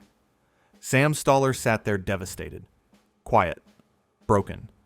He'd dreamed of this moment his entire life, trained for years, made the Olympic team, traveled to Berlin, and now, 2 days before the race, he was being told he wasn't needed. Not because he wasn't good enough, but because of his religion. And then came the moment that made this betrayal complete. The coaches looked at Jesse Owens, the man who'd already won 3 gold medals, who'd proven everything, who was exhausted, whose body was screaming for rest. Jesse, you're running the relay. Jesse said no, not quietly, not reluctantly, firmly, definitely. Number. I've won 3 gold medals, Jesse said. I'm done. Marty and Sam trained for this. They earned their spots. Let them run. The room fell silent again. Jesse Owens, the star of the Olympics, the man who'd embarrassed Hitler, was refusing to compete, was standing up for 2 Jewish teammates he barely knew. Ralph Metcalfe backed him up. I agree with Jesse. The original team should run. But the coaches weren't interested in solidarity, weren't interested in fairness. They knew exactly what buttons to push. Jesse, Robertson said, you need to think about your future, your career. There are a lot of people watching, a lot of important people. If you refuse to run, if you cause problems, that could affect your opportunities when you get home. There it was, the threat, barely disguised. Compete or face consequences. Your choice. And Jesse Owens, at 22 years old, carrying the weight of being America's greatest Olympic hero, felt the trap close around him. He looked at Glickman and Stoller, saw the devastation on their faces, wanted to keep fighting, wanted to refuse. But he also thought about Ruth back home, his daughters, the opportunities he might lose, the doors that might close if he made the wrong people angry. The pressure wasn't just about a race. It was about survival in a country that barely tolerated black excellence and would punish any hint of rebellion. Jesse agreed to run. Marty Glickman would later say that moment destroyed something inside him. Not anger at Jesse. Never anger at Jesse. Glickman understood the impossible position Jesse was in, the choice Jesse was forced to make, but anger at the coaches, at the system, at America itself for putting profit and politics above fairness. Sam Stoller never really recovered, would carry that betrayal for the rest of his life. Not the betrayal of losing his spot, but the betrayal of learning that in 1936, even in the Olympics, even representing your country, being Jewish made you expendable. And here's the kicker. Avery Brundage, the American Olympic Committee president who supported removing the Jewish athletes, would later become president of the International Olympic Committee, the most powerful position in Olympic sports. He'd use that platform to maintain his sympathies toward Nazi Germany and his documented anti-Semitism for decades. August 9th, 1936, the 4x100-meter relay final. Jesse Owens lined up for his 4th race, 4th gold medal attempt, the one he never wanted to run, the one that represented everything wrong with the Olympics he was dominating. Frank Wyckoff would run first leg, Ralph Metcalfe second, Foy Draper third, Jesse would anchor. Germany lined up in the next lane. Italy, Netherlands, Great Britain, Canada, all wanting to knock off the Americans. Hitler sat in his box, watching, probably pleased that he wouldn't have to watch Jewish athletes on his podium, unaware that the American coaches had done his dirty work for him. The gun fired. Wyckoff exploded from the blocks. Smooth handoff to Metcalfe. Perfect baton pass to Draper. Then Draper to Jesse. Jesse took the baton in 3rd place. Italy was ahead.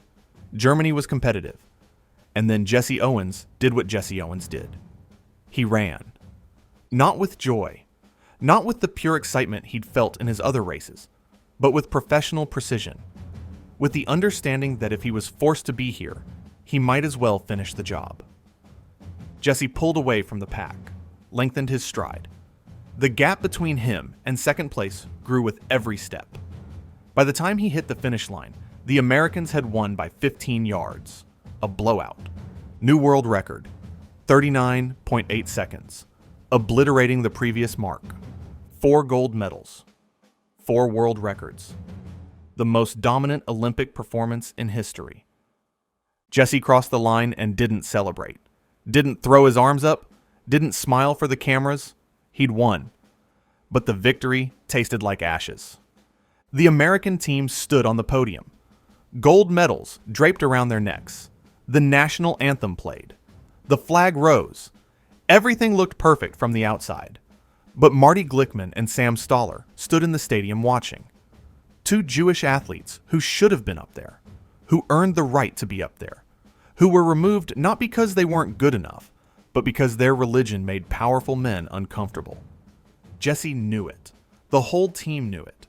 And later, when historians analyzed what happened in Berlin, they'd recognize that moment for what it was.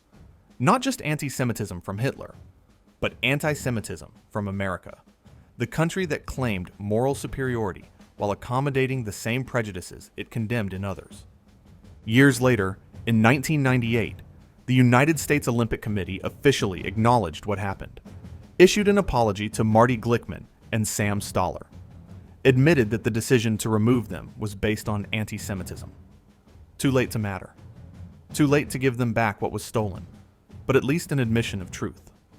Glickman would go on to become one of America's greatest sports broadcasters, called Knicks games for decades, became a legend in his own right. But he never stopped talking about Berlin, never stopped pointing out that American anti-Semitism didn't need Nazi encouragement. It was already there, already active, already making decisions. Sam Stoller never achieved the same success. The disappointment of Berlin seemed to follow him. He'd drift through jobs, struggle with the weight of what might have been. Die in 1985, still carrying that pain. Jesse Owens walked away from the relay with his 4th gold medal, knowing the victory was complicated, knowing he'd been used as a tool in something ugly, knowing that standing up for Glickman and Stoller might have cost him everything back home. The photos from that day show Jesse on the podium looking tired, drained, not the exuberant champion from his other victories, but a young man who just learned that excellence wasn't enough, that even when you're the best in the world, you're still playing in a system designed to break you. 4 gold medals. 4 times Jesse Owens stood on that podium while the Star-Spangled Banner played. 4 times he showed Hitler what humanity actually looked like. But that 4th medal came with a price. A reminder that the enemy wasn't just in Germany. The enemy was everywhere. In the coaches who made the call, in the officials who supported it, in the system that forced Jesse to choose between his conscience and his future. Berlin had shown the world Jesse Owens could beat Hitler's ideology on the track, but it also showed something else, that America still had its own racial and religious prejudices to confront, and those would prove much harder to defeat than any German sprinter. Jesse Owens left Olympia Stadion on August 9th, 1936, with 4 gold medals around his neck and the weight of the world on his shoulders. He'd won everything, proved everything, changed everything. Now came the hardest part, going home to a country that celebrated him as a hero, but treated him as less than human, to a place where his Olympic glory would matter less than the color of his skin, where the same nation that sent him to defeat Hitler's racism would remind him daily of its own. The Berlin Olympics were over. Jesse Owens had conquered Hitler. Now he had to face America. 4 gold medals, 4 world records, 1 week that changed history forever. Jesse Owens had done the impossible, walked into Hitler's showcase of Aryan supremacy and systematically destroyed it, event by event, race by race, until the whole world had to acknowledge what should have been obvious from the start. That human excellence has nothing to do with race. That talent doesn't care about ideology. That Hitler was catastrophically wrong. The German press tried to spin it, tried to minimize what had happened. They called Jesse and the other black athletes American auxiliaries, implied they weren't really American. suggested their victories didn't count the same way. Desperate attempts to salvage the narrative Hitler had spent years building. It didn't work. The truth was too obvious, too undeniable. Jesse Owens had become the face of the 1936 Olympics. The story everyone was talking about. The athlete who made a dictator look like a fool. But here's what most people don't know about those final days in Berlin. The story behind Hitler's reaction. What really happened in those moments when Jesse was on the podium and Hitler was in his box. The popular narrative says Hitler refused to shake Jesse's hand, that he snubbed the black athletes out of racism, that he stormed out of the stadium rather than acknowledge Jesse's victories. The truth is more complicated, and in some ways, worse. On the first day of competition, August 1st, Hitler had been in the stadium, watching. When German athletes won, he congratulated them personally, called them to his box, shook hands, posed for photos, made a big show of his pride in Aryan victory. But then some non-German athletes started winning. Cornelius Johnson, a black American high jumper, won gold. Hitler left the stadium before the medal ceremony, didn't acknowledge the victory, didn't congratulate anyone. The Olympic Committee noticed. Told Hitler he had two choices.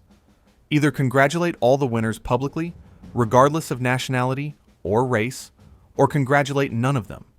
No selective recognition. That was the rule. Hitler chose option 2. No more public congratulations for anyone. He'd stay in his box, watch the races, but no more personal interactions with athletes during medal ceremonies. So when Jesse won his gold medals, Hitler wasn't snubbing him specifically. He was following the Olympic Committee's directive. He stayed in his box, watched, and by all accounts, looked increasingly miserable as Jesse kept winning. But here's what makes it worse. Hitler's decision to stop congratulating athletes came specifically because black athletes were winning. He'd have continued the congratulations if only German or acceptable white athletes were victorious. The policy change was itself racist, a way to avoid having to acknowledge black excellence while maintaining a veneer of neutrality. And there's something else, something darker that rarely gets discussed. After Jesse's victories, Hitler reportedly told his architect Albert Speer that the Americans had brought in unfair help, that allowing black athletes to compete was essentially cheating, that they were closer to animals than humans, and therefore had physical advantages that made competition meaningless. This wasn't a man who'd learned anything from Jesse's performance, wasn't a man whose mind had been changed by watching undeniable excellence. Hitler doubled down, convinced himself that Jesse's victories somehow proved his racial theories rather than demolished them. The cognitive dissonance was staggering. Hitler watched a black man destroy his best athletes, set world records, perform at levels that seemed superhuman, and his response wasn't to question his ideology. It was to decide that Jesse wasn't fully human, that the victories didn't count because they came from someone he'd classified as inferior. That's the thing about racism. About any prejudice, it's not rational. You can't logic someone out of a position they didn't logic themselves into. Hitler had built his entire worldview on racial supremacy. Watching Jesse Owens demolish that worldview didn't change his mind. It just made him angrier. But while Hitler sat in his box making excuses, the rest of the world saw what actually happened. Saw a young black man from Ohio embarrass the Third Reich on its own stage. Saw excellence triumph over ideology. Saw talent destroy propaganda. The international press went wild. Jesse Owens was front-page news everywhere, not just in sports sections. Front page. Headlines in New York, London, Paris, Tokyo. The fastest man in the world. The Olympic champion who made Hitler look away. German citizens, despite years of Nazi propaganda, couldn't help but be impressed. Jesse would later recall walking through Berlin streets and having Germans approach him for autographs. Young people especially. They'd seen what he did, recognized greatness regardless of what their government told them to think. There was one interaction that stood out, one moment that showed how Jesse's performance had cut through even Nazi indoctrination. Lutz Long, the German long jumper Jesse had befriended during the competition, stayed close to Jesse throughout the remaining days in Berlin. They were photographed together, talked for hours. Long introduced Jesse to German athletes and friends. In front of Hitler, in front of the whole Nazi establishment, a German athlete, born and raised under Nazi ideology, publicly embracing the black American who'd beaten him. Long would later write to Jesse. They'd correspond until Long's death during World War II. Their friendship became one of the most powerful symbols to emerge from the Berlin Olympics. Proof that individual connection could transcend even the most intensive propaganda. But while Jesse was being celebrated internationally, while the world saw him as a hero, something strange was happening back in America. The response was complicated, contradictory, perfectly American. White newspapers celebrated him, called him the greatest athlete in the world, praised his victories as proof of American superiority. Look what our country produced. Look how we defeated Hitler. But those same newspapers still ran stories about Jesse in the Negro sections, still described him with racial language that would make modern readers sick, still made sure everyone knew he was black first, American second. Black newspapers celebrated him as vindication, as proof of what they'd been saying all along, that given equal opportunity, black Americans could compete with anyone, could excel at the highest levels. That segregation and discrimination were holding back incredible talent, but the celebration was tinged with anxiety, because everyone in black America knew what came next. Jesse had conquered Berlin.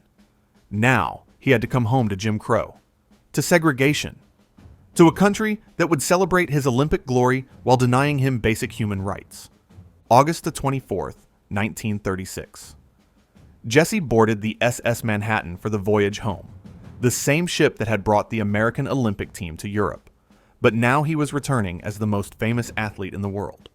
The 9-day voyage was surreal. Jesse was treated like royalty, constantly surrounded by people wanting autographs, photos, conversations. Everyone wanted to be near the man who'd beaten Hitler. But Jesse was exhausted, physically drained from the most intense competition of his life, emotionally wrung out from the pressure, the controversy, the weight of representing an entire race. He spent much of the voyage sleeping, recovering, trying to process what had just happened. Ralph Metcalfe, his teammate and fellow black athlete, talked with Jesse during quiet moments. They both knew what was waiting for them back home. The parades, the celebrations, the brief moment where America would pretend race didn't matter. And then reality. The return to a segregated country where Olympic glory couldn't buy a meal at a white restaurant. September 3rd, 1936. The SS Manhattan arrived in New York Harbor. The reception was insane. Thousands of people lined the docks, crowds cheering, bands playing, reporters everywhere. Jesse Owens stepping off the ship into pandemonium. New York had planned a ticker tape parade. Up Broadway, the Canyon of Heroes, the same route used for returning war heroes and visiting dignitaries. Jesse would ride through Manhattan while the city celebrated. It was massive. Estimated 100,000 people lined the streets, paper and confetti raining down, people hanging out windows, screaming his name. Jesse sat in an open car, waving, overwhelmed by the scale of it all. But even in that moment of triumph, the contradictions emerged. The parade was segregated. Black crowds on one side, white crowds on the other. Separate but equal celebration. America honoring its Olympic hero while maintaining the racial barriers that hero had supposedly transcended. After the parade, there was a reception at the Waldorf Astoria, one of New York's most prestigious hotels. Jesse walked in through the front doors as the guest of honor. The first time he'd ever been in a hotel like that. The first time a black man had been invited to an event at the Waldorf, not as staff, but as the centerpiece. And yet, when it came time to eat, Jesse and the other black athletes were directed to a separate area. When it came time for photographs, they were carefully positioned. The celebration had limits, boundaries, unspoken rules about how far equality could go before it became uncomfortable. Jesse noticed. Of course he noticed. How could he not? But he smiled for the cameras, shook hands, said the right things. Because what choice did he have? This was his moment. his brief window where America was paying attention, where doors might open, where opportunities might appear. He couldn't afford to seem ungrateful, couldn't afford to point out the hypocrisy. Not yet. Not when his future depended on playing the game. From New York, Jesse traveled to Cleveland, his adopted hometown, the city where he'd transformed from JC, the sharecropper's son, to Jesse, the Olympic champion. Cleveland went crazy. Another parade, more crowds, more celebrations. Ohio State University threw a banquet. Jesse was the hometown hero who'd made good. But again, the contradictions, the segregation, the celebrations that acknowledged his excellence while maintaining the racial hierarchy. Jesse could be celebrated, praised, honored, as long as everyone understood he was still black, still subject to the rules, still in his place. The governor of Ohio presented Jesse with awards, praised his accomplishments, called him a credit to his race. That phrase, a credit to his race, meant as a compliment, but revealing in its assumption that Jesse's excellence was exceptional, unusual, not what you'd expect from a black man, therefore worthy of special recognition. Jesse handled it all with grace, with the same composure he'd shown in Berlin. But the exhaustion was visible, not just physical exhaustion from the competition and travel, but emotional exhaustion from constantly navigating a society that celebrated him while reminding him of his place. During his speeches in Cleveland and New York, Jesse was careful, diplomatic. He praised America, talked about opportunity, about how the Olympics proved that talent could triumph over prejudice. He said what people wanted to hear. But there were moments, brief flashes, where the reality broke through. When asked about Hitler, Jesse would note that he'd been treated with more respect in Berlin than he often experienced in America, that German fans had cheered for him without regard to race, that Louis Long had befriended him publicly without fear. The comparison was there, subtle but present. Hitler was evil, yes. Nazi Germany was horrifying, absolutely. But America had its own demons to confront, its own racism to address. You couldn't defeat Hitler's ideology abroad while practicing it at home. The press didn't like those moments, wanted Jesse to stick to the triumphant narrative, the story of American excellence defeating German evil. They didn't want complicated truths about American racism, didn't want to acknowledge that Jesse faced discrimination at home that mirrored what Hitler believed. And then came the moment that revealed everything, the moment that showed Jesse exactly where he stood, despite his Olympic glory. President Franklin D. Roosevelt never invited Jesse Owens to the White House, never sent a telegram, never made a phone call, never acknowledged the greatest Olympic performance in American history. Think about that. The President of the United States, leader of the nation Jesse had just represented on the world stage, couldn't be bothered to recognize his achievement. Roosevelt was busy, had other priorities. A presidential election coming up in November 1936. Southern Democrats to keep happy. A segregated coalition to maintain. Inviting Jesse Owens to the White House would anger Southern voters, would suggest too much equality, too much recognition of black excellence. So Roosevelt did nothing, said nothing, pretended the Olympics hadn't happened. It wasn't personal, it was political, which somehow made it worse. Roosevelt didn't hate Jesse, didn't think he was inferior. He just valued Southern white votes more than recognizing an Olympic champion. Jesse would later say that Hitler's snub didn't bother him. The German dictator's racism was expected, obvious. But Roosevelt's silence cut deeper, because it came from the leader of his own country, the nation he'd represented, the place he called home. That silence told Jesse everything he needed to know about his future. The parades would end, the celebrations would stop, the crowds would disperse, and he'd be left facing the same America he'd left, an America where Olympic gold medals couldn't overcome the color of his skin. September 1936, a month after his triumphs in Berlin, Jesse Owens sat in his Cleveland home with 4 gold medals and an uncertain future.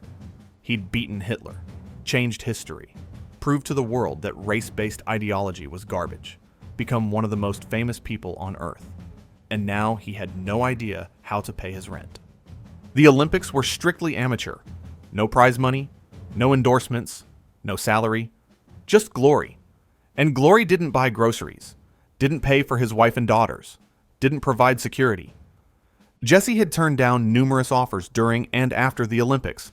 Promoters wanted him to capitalize on his fame, do exhibitions, endorsements, professional races, but the Amateur Athletic Union had strict rules. Accept money for athletic performance, and you'd be banned from amateur sports forever. Lose your eligibility. Forfeit your records. Jesse had tried to play by the rules, to maintain his amateur status, to do things the right way. And now he was broke. Famous, but broke. Celebrated, but desperate. The offers kept coming, some legitimate, many exploitative. Everyone wanted a piece of Jesse Owens, wanted to profit from his Olympic glory, wanted to parade him around as proof of American superiority while paying him as little as possible. Jesse had a decision to make. Stick with amateur sports and stay poor, or accept that the system wasn't designed to support him. That Olympic glory was its own reward because actual financial reward wasn't coming. The choice wasn't really a choice at all. Jesse needed money. His family needed money. The rules that supposedly protected amateur purity, they protected rich white athletes who could afford to compete for glory. They punished poor black athletes who needed to eat. So Jesse started accepting offers, exhibition races, personal appearances, endorsements, anything that would pay. The AAU immediately threatened to ban him, to strip his amateur status, as if that mattered anymore. As if Jesse had any intention of competing in another Olympics when this one had left him broke. But even as Jesse tried to capitalize on his fame, he discovered another harsh truth. Black athletes didn't get the same endorsement deals as white athletes, didn't get the same appearance fees, didn't have the same opportunities. Companies wanted to use his image, wanted to associate with his Olympic glory, but they didn't want to pay what he was worth. Didn't want a black man as the face of their products. Wanted the glory without the full commitment. Jesse Owens had conquered Hitler, set world records, become the most dominant Olympic athlete in history, and America was going to make sure he paid for it, not with recognition, not with opportunity, but with the same discrimination he'd faced his entire life. Just dressed up in congratulations and ticker tape parades. The hero had returned home. Now came the hard part, surviving the country he'd represented. And nobody, not the press, not the politicians, not the crowds who'd cheered his name, seemed particularly interested in helping. He'd defeated Hitler's ideology in front of the world, shattered the myth of Aryan supremacy, become the most celebrated athlete on earth. And now, 2 months after Berlin, Jesse Owens couldn't get a table at a restaurant in his own country. This is the part of the story that gets glossed over, the part that makes people uncomfortable. Because it forces a question America didn't want to answer in 1936 and still struggles with today. What does it mean to be a hero in a country that won't treat you like a human being? October 1936. Jesse was invited to a campaign rally for presidential candidate Alf Landon, not because Landon particularly cared about Jesse, but because having the Olympic champion appear at your event looked good, drew crowds, created photo opportunities. Jesse showed up, did his duty, waved to the crowds, said supportive things, and then he tried to enter the hotel where the event was being held, through the front door, like everyone else. Security stopped him. Colored entrance is around back. Jesse explained who he was, Olympic champion, invited guest, here for the rally. Didn't matter. The rules were the rules. Black people used the service entrance. No exceptions. Not even for the fastest man in the world. So Jesse Owens, wearing his Olympic team jacket, with 4 gold medals at home, walked around to the back of the hotel, through the kitchen, past the trash bins, to attend an event where he was supposed to be the guest of honor. And when he got inside, when the speeches were done and it was time for the reception, Jesse wasn't allowed to sit with the white guests. Separate table, separate area, separate but equal. The American way. This happened constantly, not occasionally, not in isolated incidents, constantly. Jesse would be invited to speak at a university, would deliver his remarks to a packed auditorium. Students would cheer, faculty would applaud, everyone would celebrate the Olympic hero. And then, when it was time to eat, Jesse would be directed to a separate dining area, or told he couldn't use the main facilities, or informed that housing wasn't available for him on campus. He traveled by train for appearances, had to sit in segregated cars, even though he was famous, even though white passengers recognized him and wanted autographs. The rules were the rules. Colored section only. Hotels were worse. The best hotels in America wouldn't rent Jesse a room.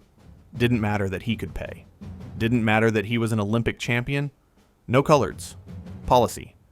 Can't make exceptions even for you, Mr. Owens. Surely you understand. Jesse would have to find black hotels, boarding houses, places in the Negro section of whatever city he was visiting, places without the amenities, without the service, without the respect, because that's where he belonged. Not because of his accomplishments, because of his skin. There's a story Jesse told later in life that captured the absurdity perfectly. He was in a major city, invited to a formal dinner, black tie event, the kind of thing where you're supposed to feel honored to attend. Jesse arrived in his tuxedo, walked to the entrance, was stopped by staff. "I'm sorry, sir. This is a private event." "I know. I'm Jesse Owens. I'm speaking tonight." The staff member looked uncomfortable. "Yes, Mr. Owens, but you'll need to use the service entrance. We can't have you coming through the front." Jesse stood there in his tuxedo, Olympic gold medalist, invited speaker, and he was being told to walk through the kitchen like he was delivering groceries. He did it, because refusing meant not speaking. Not speaking meant not getting paid.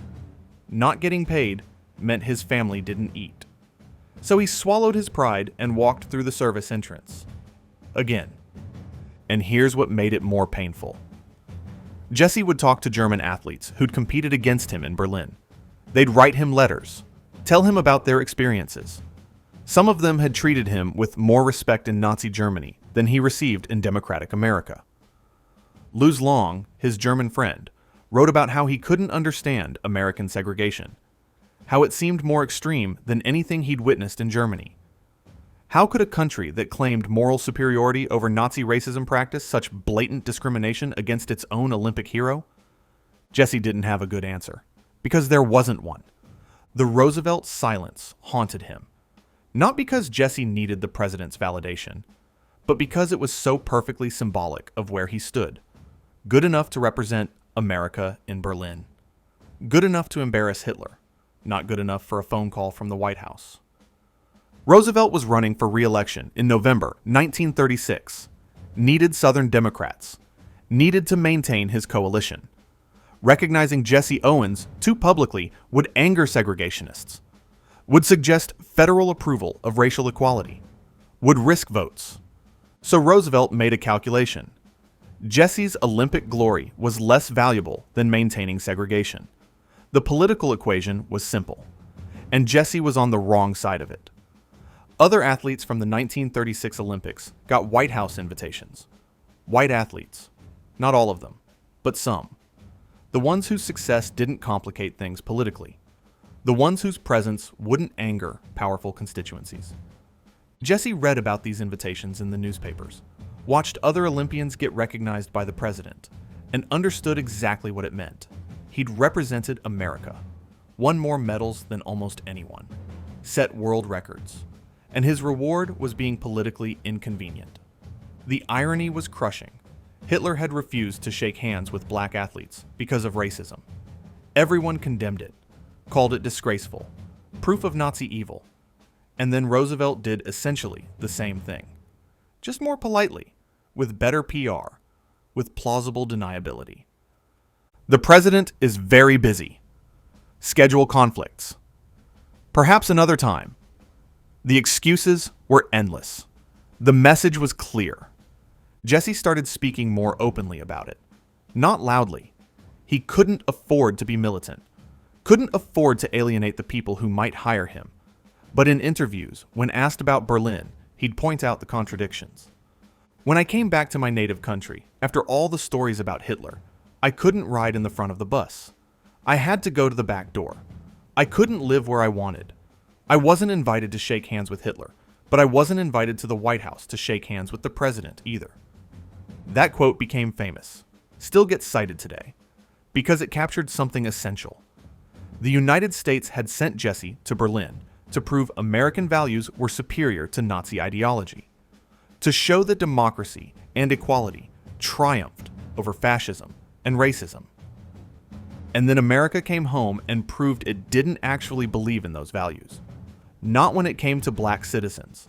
Not when equality became inconvenient. Not when it meant actually changing anything. The hypocrisy was staggering. Americans who condemned Hitler's treatment of Jews were perfectly comfortable with segregation, perfectly fine with denying black Americans basic rights, saw no contradiction in celebrating Jesse's Olympic victories while maintaining the racial hierarchy that said he was inferior. Jesse was trapped. He couldn't be too angry, couldn't be too political, because the moment he stepped out of line, the moment he demanded actual equality instead of just asking nicely, he'd be labeled an agitator, ungrateful, someone who didn't appreciate his opportunities. The acceptable role for Jesse Owens was clear. Be a symbol of American triumph, proof that the system worked, evidence that anyone could succeed with enough talent and effort, smile for the cameras, tell inspiring stories, and never ever suggest that maybe the system was rigged. But Jesse was living proof the system was rigged. Every segregated hotel, every service entrance, every whites-only restaurant, every time he was celebrated as an Olympic hero and then told where he could and couldn't sit. The evidence was everywhere, and the financial pressure made it impossible to resist. Jesse needed money. Desperately. The Olympic glory had cost him. He'd turned down work to train, maintained amateur status, represented his country, and got nothing in return except fame that couldn't pay his rent. By late 1936, Jesse was taking almost any offer that came. Exhibition races, personal appearances, endorsements that paid almost nothing. He was famous, but broke. Celebrated, but desperate. And everyone knew it. Promoters would lowball him, offer a fraction of what white athletes received. Jesse would negotiate, try to get fair compensation, and they'd remind him he didn't have many options. Take it or leave it. Someone else will take your spot. Jesse took it, again and again, because his family needed to eat, because saying no meant staying broke, because Olympic gold medals didn't pay the grocery bill. The Amateur Athletic Union, which had prevented him from earning money during his athletic peak, now watched him scramble for cash and did nothing. They'd gotten what they wanted. Jesse had maintained amateur purity, brought glory to American athletics, and now he was on his own. There were moments when Jesse wondered if it had been worth it. The Olympics, the glory, the pressure. He'd given everything, sacrificed for years, represented his country at the highest level, and his reward was the same discrimination he'd faced before Berlin, just with more publicity. He'd watch white athletes from the 1936 Olympics get college coaching jobs, corporate positions, endorsement deals that actually paid, opportunities that led to real careers, real security. And he'd wonder why his 4 gold medals and world records didn't open the same doors. The answer, of course, was obvious. Those athletes were white. Jesse was black. And in 1936 America, that difference mattered more than any athletic achievement. Jesse tried to stay positive, to focus on the good things. He had Ruth, his daughters, his health, his memories of Berlin, the knowledge that he'd accomplished something historic, that had to count for something. But late at night, when the bills piled up and the opportunities dried up and the weight of being a symbol pressed down on him, Jesse would think about that moment in Berlin, standing on the podium, 4 gold medals, the whole world watching. And he'd wonder if that was the peak, if everything afterward was just a slow decline back to where he started. A sharecropper's son who got one perfect week before America reminded him of his place. The hero's welcome had lasted about a month. The parades ended. The crowds dispersed. The newspapers moved on to other stories. and Jesse Owens was left navigating the same racist system he'd faced his entire life, just with more people watching, more pressure to smile through it, more expectations to be grateful for opportunities that still came with asterisks and limitations. He'd beaten Hitler, proved that racism was garbage, showed the world what excellence looked like, and America had learned absolutely nothing. The same country that sent him to Berlin to prove democratic values still enforced segregation, still denied him basic dignity, still treated him as less than, still made sure he knew that Olympic glory didn't erase the color of his skin. Jesse Owens was the most famous athlete in America, and he couldn't eat in most of America's restaurants, couldn't stay in most of America's hotels, couldn't shake hands with America's president. He'd shown Hitler what America was supposed to stand for. Now, America was showing him what it actually believed. And the lesson was painful, clear, undeniable. Excellence wasn't enough. Achievement wasn't enough. Being the best in the world wasn't enough. Because in America, in 1936, being black meant none of that mattered. Jesse Owens had conquered Berlin. Now, he had to survive the country that sent him there. And survival, it turned out, would be harder than any race he'd ever run. The 1950s arrived.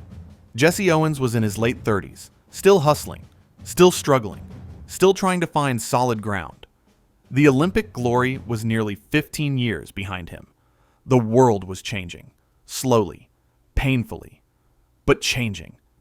And Jesse was about to discover that his story wasn't over, that the seeds he'd planted in Berlin, the example he'd set, the barriers he'd broken, were about to bear fruit in ways he never imagined. The civil rights movement was building. Black Americans were organizing, demanding equality, refusing to accept segregation as permanent. And they looked to figures like Jesse Owens as proof of what was possible, as evidence that the system was wrong, that black excellence deserved recognition and opportunity. But Jesse's relationship with the movement was complicated. He wasn't Malcolm X or Martin Luther King Jr., wasn't a revolutionary, wasn't comfortable with confrontation. Jesse had survived by being palatable, diplomatic, by not making white America too uncomfortable. That approach had its costs, but it had also kept him employed. When young activists pushed for aggressive change, demanded immediate equality, challenged the system directly, Jesse sometimes held back. Not because he disagreed with their goals, but because his experience taught him that pushing too hard meant losing everything. That black men who challenged the system too openly ended up broke, or dead, or both. Some activists criticized him for being too cautious, too accommodating, too willing to work within a system that needed to be torn down and rebuilt. They weren't entirely wrong. Jesse had made compromises, had stayed quiet when speaking up might have mattered, had prioritized survival over revolution. But Jesse also understood something the critics sometimes missed. Not everyone could afford to be a martyr. He had a family, responsibilities, bills that didn't care about principles. And the same system that celebrated Martin Luther King Jr.'s speeches would destroy a black man who couldn't pay his rent. Still, Jesse contributed. In his way, he spoke to young people about possibility, about excellence, about how his Berlin victories had proven that racial theories were garbage.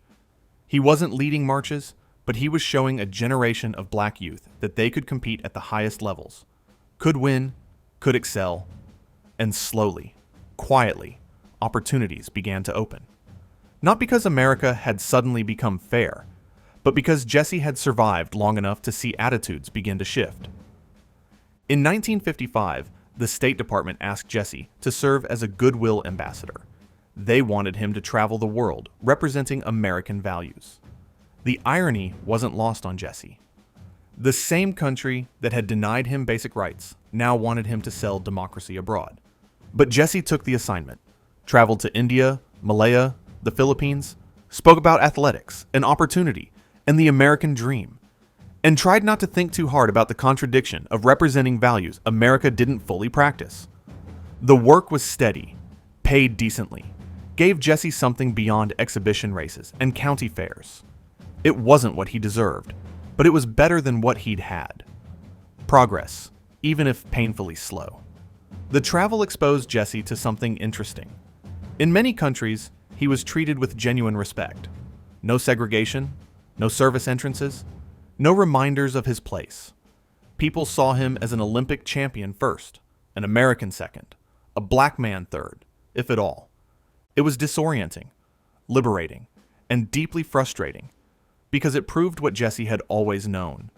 The discrimination at home wasn't natural, wasn't inevitable. It was a choice America made, a system America maintained. When Jesse returned from these trips, the contrast was stark. He'd be honored abroad, celebrated, treated like the accomplished athlete he was. Then he'd land in America and face the same barriers, the same limitations, the same reminders that his Olympic glory only went so far. Through the 1960s, as the civil rights movement reached its peak, Jesse remained complicated. He supported equality, believed in the cause, but criticized some of the methods, the protests, the confrontations. He'd give speeches about working within the system, about patience, about proving your worth through excellence.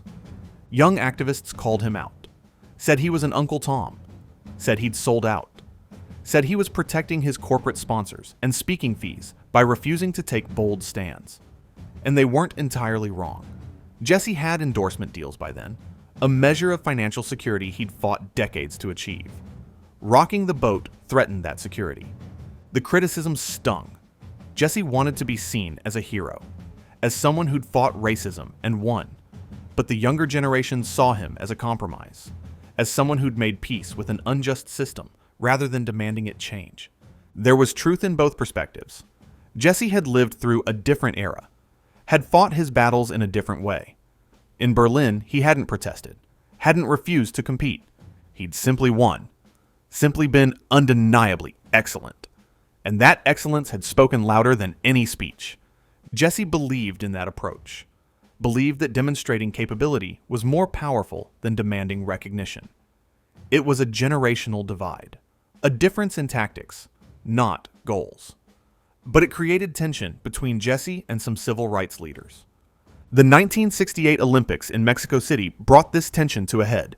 Tommy Smith and John Carlos raised their fists on the medal podium, a black power salute, a protest against racism and inequality, a statement that being an Olympic champion didn't mean accepting second-class citizenship. Jesse publicly criticized them, said they disrespected the Olympics, the flag, that there were better ways to make their point, that they should have focused on their athletic achievement rather than making it political. The backlash against Jesse was immediate. Young black activists were furious. How could Jesse Owens, of all people, criticize athletes for taking a stand? Didn't he understand what they were fighting for? Didn't his own experience prove the system needed challenging? Jesse doubled down initially, defended his position, talked about dignity and respect and working within the system. But privately, he was wrestling with it, because he did understand. Did remember what it felt like to return home to discrimination. Did know the anger and frustration that drove Smith and Carlos. Years later, Jesse would admit he'd been wrong, that Smith and Carlos had every right to protest, that their gesture was brave and important, that his criticism came from a place of fear, fear of losing the security he'd finally achieved, fear of being associated with militancy that might cost him opportunities. It was one of Jesse's most honest admissions, that he'd prioritized his comfort over supporting athletes doing what he'd been too afraid to do. That survival had made him cautious when courage was needed. But in the moment, in the late 1960s, the criticism damaged Jesse's reputation among young black Americans. He was seen as out of touch, part of the old guard, someone who'd made his compromises and expected others to do the same. The 1970s brought change, real change, not perfect, not complete, but measurable. Segregation was legally ended. Voting rights were protected. Opportunities that hadn't existed for black Americans in the 1940s and 50s were opening. And people started remembering Jesse Owens differently. Not as a cautionary tale, not as a symbol of what went wrong, but as a pioneer. Someone who'd broken barriers when it was dangerous to do so. who'd achieved at the highest level when the system was designed to prevent exactly that achievement. The reassessment was gradual. Articles revisiting his Berlin performance, documentaries exploring his impact, younger athletes who hadn't lived through Jesse's compromises appreciating what he'd accomplished. Jesse was still speaking, still traveling, still sharing his story. But the audiences were different now, more appreciative, more understanding of the context he'd operated in, less quick to judge his choices through the lens of a different era. In 1976, 40 years after Berlin, President Gerald Ford awarded Jesse the Presidential Medal of Freedom, the highest civilian honor in the United States, 36 years after Roosevelt's silence. But finally, acknowledgement from the White House. Jesse stood in that ceremony, now 62 years old, and accepted the medal he should have received in 1936. Ford spoke about Jesse's Olympic achievements, his service as a goodwill ambassador, his contributions to American sports and culture. What Ford didn't say, but everyone understood, was that this was an apology. Belated, insufficient, but real. America was finally acknowledging what it had done to Jesse Owens, how it had treated him, how it had failed him. Jesse gave a gracious speech, thanked the president, talked about his love of country, didn't dwell on the discrimination, the struggles, the decades of being celebrated and denied simultaneously. That wasn't his style. Never had been. But anyone who knew his story understood what that medal represented. Not just recognition for Olympic achievement, but acknowledgement that Jesse had been right all along, that his excellence had mattered, that his example had helped change a nation. The ceremony was emotional, not just for Jesse, but for everyone who'd watched his journey, from Alabama sharecropper's cabin to the White House, from racing horses for money to receiving the nation's highest honor. The arc was undeniable. Ruth was there, his wife of 41 years, the woman who'd stood beside him through everything, the poverty, the discrimination, the desperate years, the slow climb back to recognition. She'd never doubted him, never stopped believing he mattered. His daughters were there, Gloria, Marlene, Beverly, grown women now, who'd watched their father struggle, watched him maintain his dignity, watched him refuse to become bitter. They understood better than anyone what this moment meant. The honors kept coming after 1976. Universities gave him honorary degrees. Sports organizations inducted him into halls of fame. Ohio State, his alma mater, honored him with the Jesse Owens Memorial Stadium. Cities named streets and facilities after him. The recognition Jesse had deserved decades earlier finally arrived in abundance. It felt good, validating. Jesse had lived long enough to see his contributions acknowledged, to be treated with the respect he'd earned in Berlin, but been denied at home, to watch his legacy solidify into something permanent. But Jesse was also honest about what it meant. In interviews, he'd reflect on his journey, the victories and the struggles, what he'd learned, what it had cost. The battles that count aren't the ones for gold medals, he said. The struggles within yourself. The invisible, inevitable battles inside all of us. That's where it's at. He understood that his real victory wasn't in Berlin. It was surviving, maintaining his dignity through decades of discrimination, providing for his family despite systemic barriers, refusing to become bitter even when bitterness would have been justified. Jesse had started to write, working on his autobiography, trying to tell his story in his own words, not the sanitized version, not the inspirational tale that left out the painful parts, but the truth. The whole complicated truth about excellence and racism and survival. He wanted people to understand what it had really been like, not just the Olympic glory, but what came after, the decades of struggle, the compromises he'd made, the dignity he'd maintained, the cost of being a pioneer. The late 1970s found Jesse at peace in ways he'd never been before. The financial struggles were over. The recognition had come. His family was stable. He could look back on his life and see the impact. See how his example had inspired others. See how the barriers he'd broken had made things easier for those who followed. He'd reconnected with some of the activists he'd criticized, had conversations about tactics and strategies, gained perspective on both approaches, acknowledged that the movement needed people willing to work within the system and people willing to challenge it, that both roles mattered. Jesse had mellowed. The desperation that had driven so many of his decisions was gone, replaced by reflection, understanding, acceptance of both his triumphs and his failures. He'd achieved something remarkable, not just the 4 gold medals, but survival, endurance, the ability to maintain his humanity when the system tried to strip it away, to inspire others even while struggling himself. America had finally acknowledged what Jesse Owens had always been, not just an athlete, but a pioneer, a barrier breaker, someone whose excellence had forced the country to confront its own racism and slowly, painfully, begin to change. The redemption was incomplete. Nothing could give back the decades of struggle, the opportunities denied, the respect withheld, the security that should have been his by right of achievement. But it was something, an acknowledgement, a beginning, a recognition that Jesse Owens' story mattered not just for what he'd done in Berlin, but for what he'd endured afterward. He'd run 4 races in 1936 and changed history. But his real race had been the 40 years that followed. The marathon of surviving in America as a black man whose excellence threatened the racial hierarchy. And now, in the late 1970s, Jesse Owens could finally see that he'd won that race too. Not by being the fastest, but by refusing to stop running. That was his redemption. Not perfect, not complete, but real, and it would have to be enough. Late 1979, Jesse Owens wasn't feeling well. A persistent cough, shortness of breath, weight loss. He'd been a smoker for decades. Started young, back when nobody understood the danger. Now it was catching up to him. The diagnosis came back.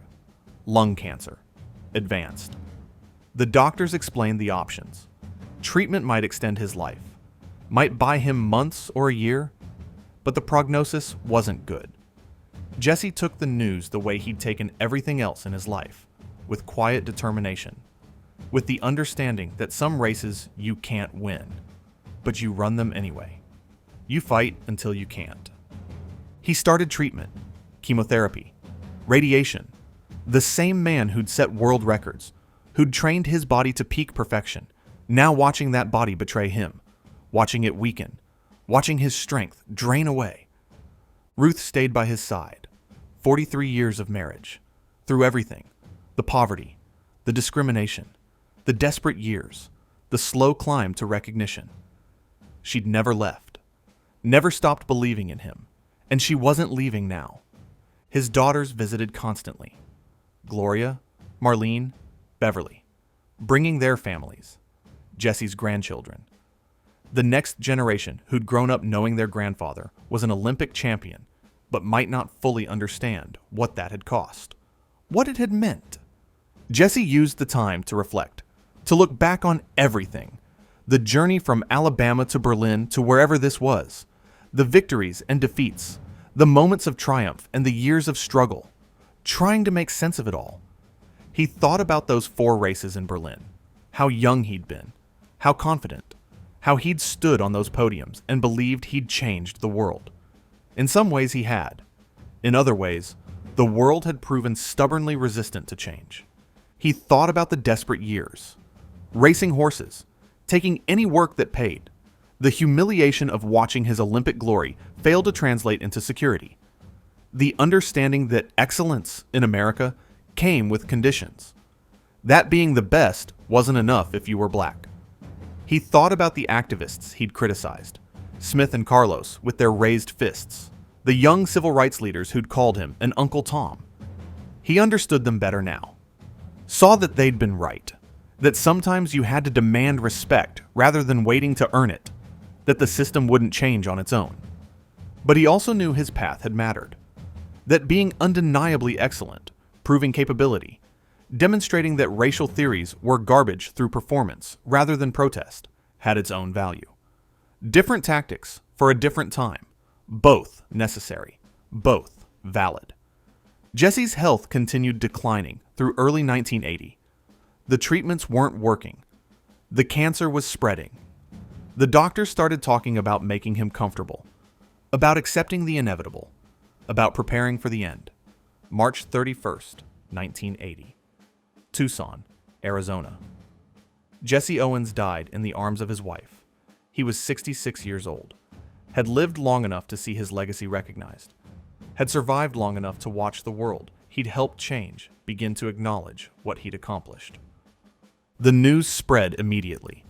Obituaries in every major newspaper, television tributes, radio remembrances, the world pausing to note the passing of an Olympic legend. President Jimmy Carter issued a statement.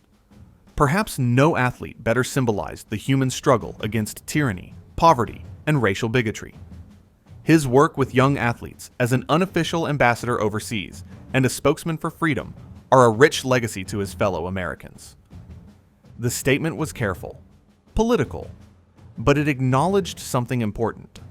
Jesse Owens hadn't just been an athlete.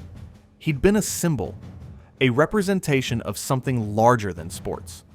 A man whose excellence had challenged systems of oppression and helped tear them down. The funeral was held in Chicago. Massive. Thousands attended. Athletes from multiple generations. Civil rights leaders, including some who'd criticized him. Corporate executives. Politicians. Ordinary people who'd been inspired by his story. All gathering to honor a man who'd changed history by running fast and refusing to quit. Tommy Smith was there, the athlete Jesse had criticized for his Black Power salute 12 years earlier. He stood in that funeral, tears streaming down his face, understanding that Jesse's path and his own had both been necessary, that pioneers paid in different ways, that judgment was easy, but understanding was harder. Muhammad Ali was there, the greatest boxer of his generation, who'd fought similar battles in a different arena, who'd also been criticized for his methods, who understood what it cost to be excellent and black in America. He spoke at the funeral, talked about debt, about owing Jesse for making the path easier, for showing what was possible. "I owe him a lot," Ali said. "He didn't complain. He didn't shout. He just did his thing. And by doing it, he made it easier for all of us." That was Jesse's genius. Understanding that in 1936, in Hitler's Berlin, the most powerful statement he could make was simply being undeniable. Not giving speeches about equality. Just winning so convincingly that no one could deny what they'd seen. 4 gold medals. 4 world records. A week that shattered Hitler's ideology and exposed its emptiness. That was Jesse's gift to history. But his greater gift was what came after. The decades of surviving. Of maintaining dignity in the face of discrimination. Of refusing to become bitter when bitterness would have been understandable. Of continuing to inspire even when inspiration didn't pay the bills. The funeral speakers talked about Berlin, about those perfect races, the records that stood for decades, the moment when Jesse made Hitler look away. Those were the highlights, the moments everyone remembered. But some speakers talked about what came after. The struggles, the discrimination, the desperate years, the complexity of Jesse's relationship with the civil rights movement, the full truth of his life, not just the sanitized version, because that's what mattered. Not just the triumph, but the cost. Not just the victory, but the survival. Not just the records, but the decades of proving that excellence, even when denied its due, still mattered. Jesse Owens was buried with full honors, his casket draped in an American flag. The country that had failed him, that had denied him basic rights, that had made him race horses for money, now claiming him as a hero. The irony wasn't lost on anyone paying attention. But maybe that was the point, that America could acknowledge its failures, could recognize how it had treated Jesse, could honor him not just for what he'd accomplished despite America, but acknowledge what America had done to him. The weeks after Jesse's death brought reflection, articles examining his legacy, documentaries revisiting his life, athletes and activists debating his tactics and choices, everyone trying to understand what Jesse Owens had meant, what he'd represented, what he'd changed. The consensus emerged slowly. Jesse Owens had been a pioneer. Imperfect, complicated, but absolutely essential. He'd shown that excellence could be a form of resistance, that being undeniably great at something forced the world to acknowledge you, even when it wanted to ignore you. He'd also shown the limits of that approach, that excellence alone wasn't enough, that systemic barriers required systemic change, that individual achievement, no matter how extraordinary, couldn't overcome structural racism without broader movement. But his example had inspired the people who created that broader movement.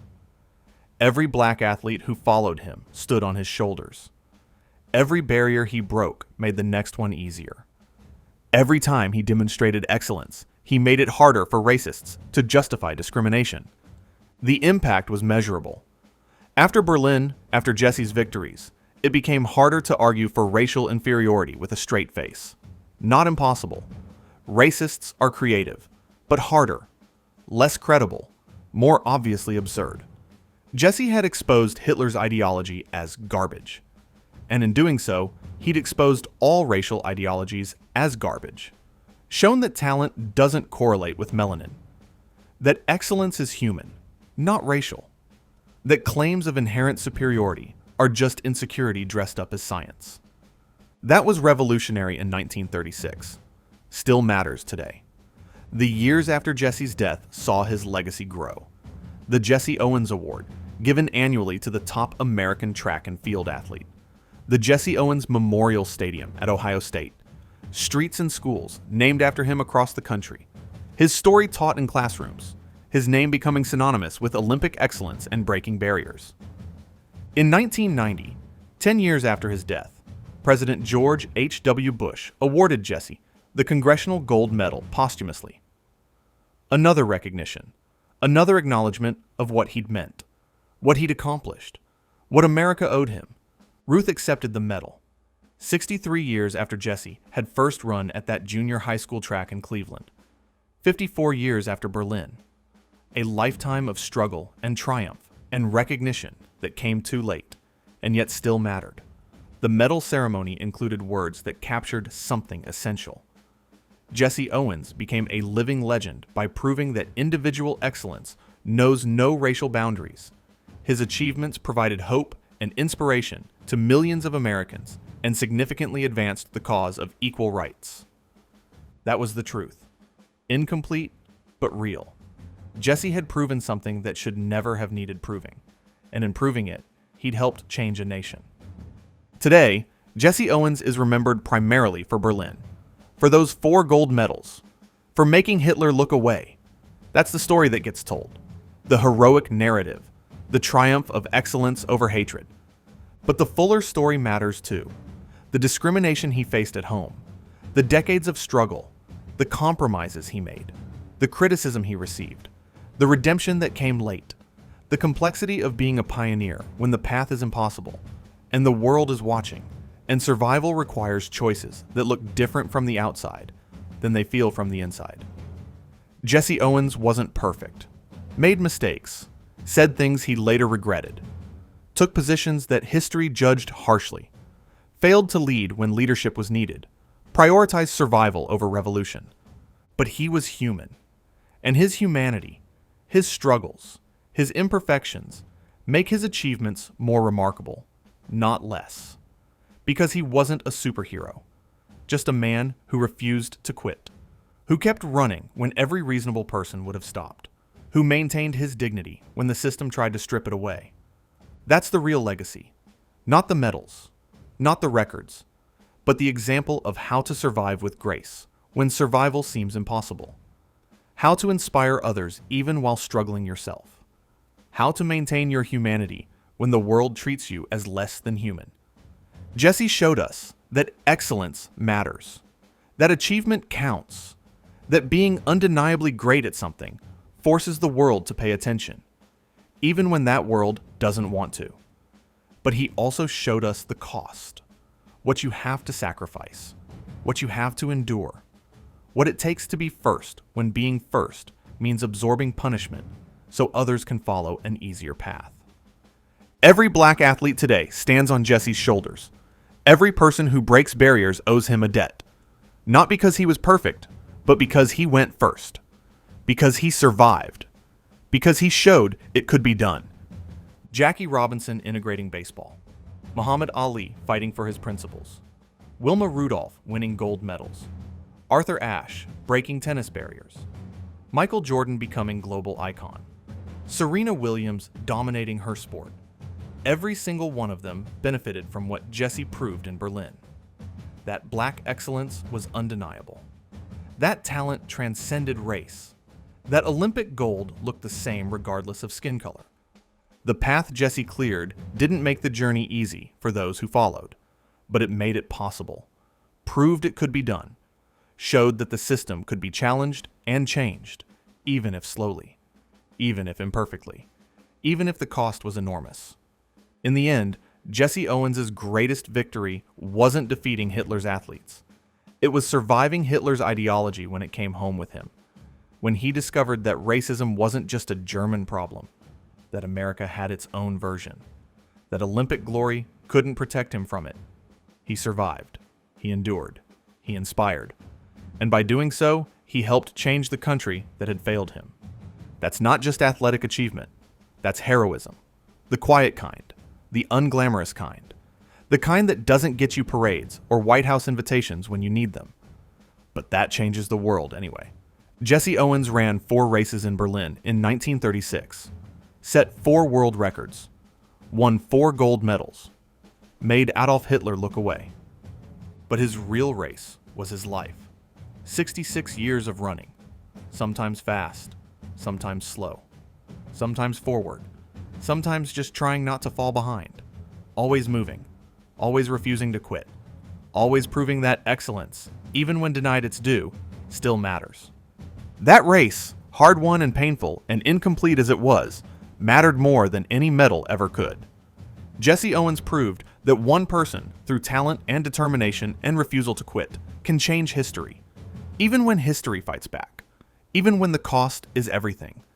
Even when victory looks nothing like you imagined. He ran. He won. He survived. He inspired. And in doing so, he showed us all what's possible when excellence meets courage. When talent meets determination. When humanity refuses to be denied. That's the legacy of Jesse Owens, the sharecropper's son who made Hitler look away, the Olympic champion who couldn't get a table at an American restaurant, the hero who survived the country he represented, the man who proved that excellence, dignity, and persistence can change the world. 4 gold medals that shattered an empire, and a lifetime that changed a nation. That's Jesse Owens. That's his story. That's what he gave us. And we're still learning from it today. In classrooms where his story is taught. On tracks where young athletes train. In moments when someone faces impossible odds and refuses to quit. In every barrier that gets broken. In every person who proves that excellence has no color. Jesse Owens lives on. Not just in history books, but in the reality he helped create. A world where what you can do matters more than what you look like. Where achievement can transcend prejudice. Where one person's excellence can inspire millions. The path from that sharecropper's cabin in Alabama to those Olympic podiums in Berlin to the Presidential Medal of Freedom to that grave in Chicago is long, winding, painful, triumphant, complicated, beautiful. It's the American story, the real one. Not the sanitized version, the version with struggle and discrimination and injustice, but also with persistence and dignity and change. Slow change, incomplete change, but real change. Jesse Owens made that change possible. Not alone, never alone, but as part of a larger movement, a longer struggle, a deeper fight for equality and recognition and human dignity. He ran his race, finished his course, left us with an example we're still trying to live up to. 4 gold medals, 1,000 struggles, 1 life that mattered. That's Jesse Owens. That's what he gave us. That's why we remember. Not just for Berlin, but for everything that came after. The survival, the dignity, the refusal to quit, the inspiration that continues decades after his death. Jesse Owens showed us what's possible, what it costs, what it means to be first, what it takes to change the world. And the world is still changing because of him. That's legacy. That's impact. That's immortality.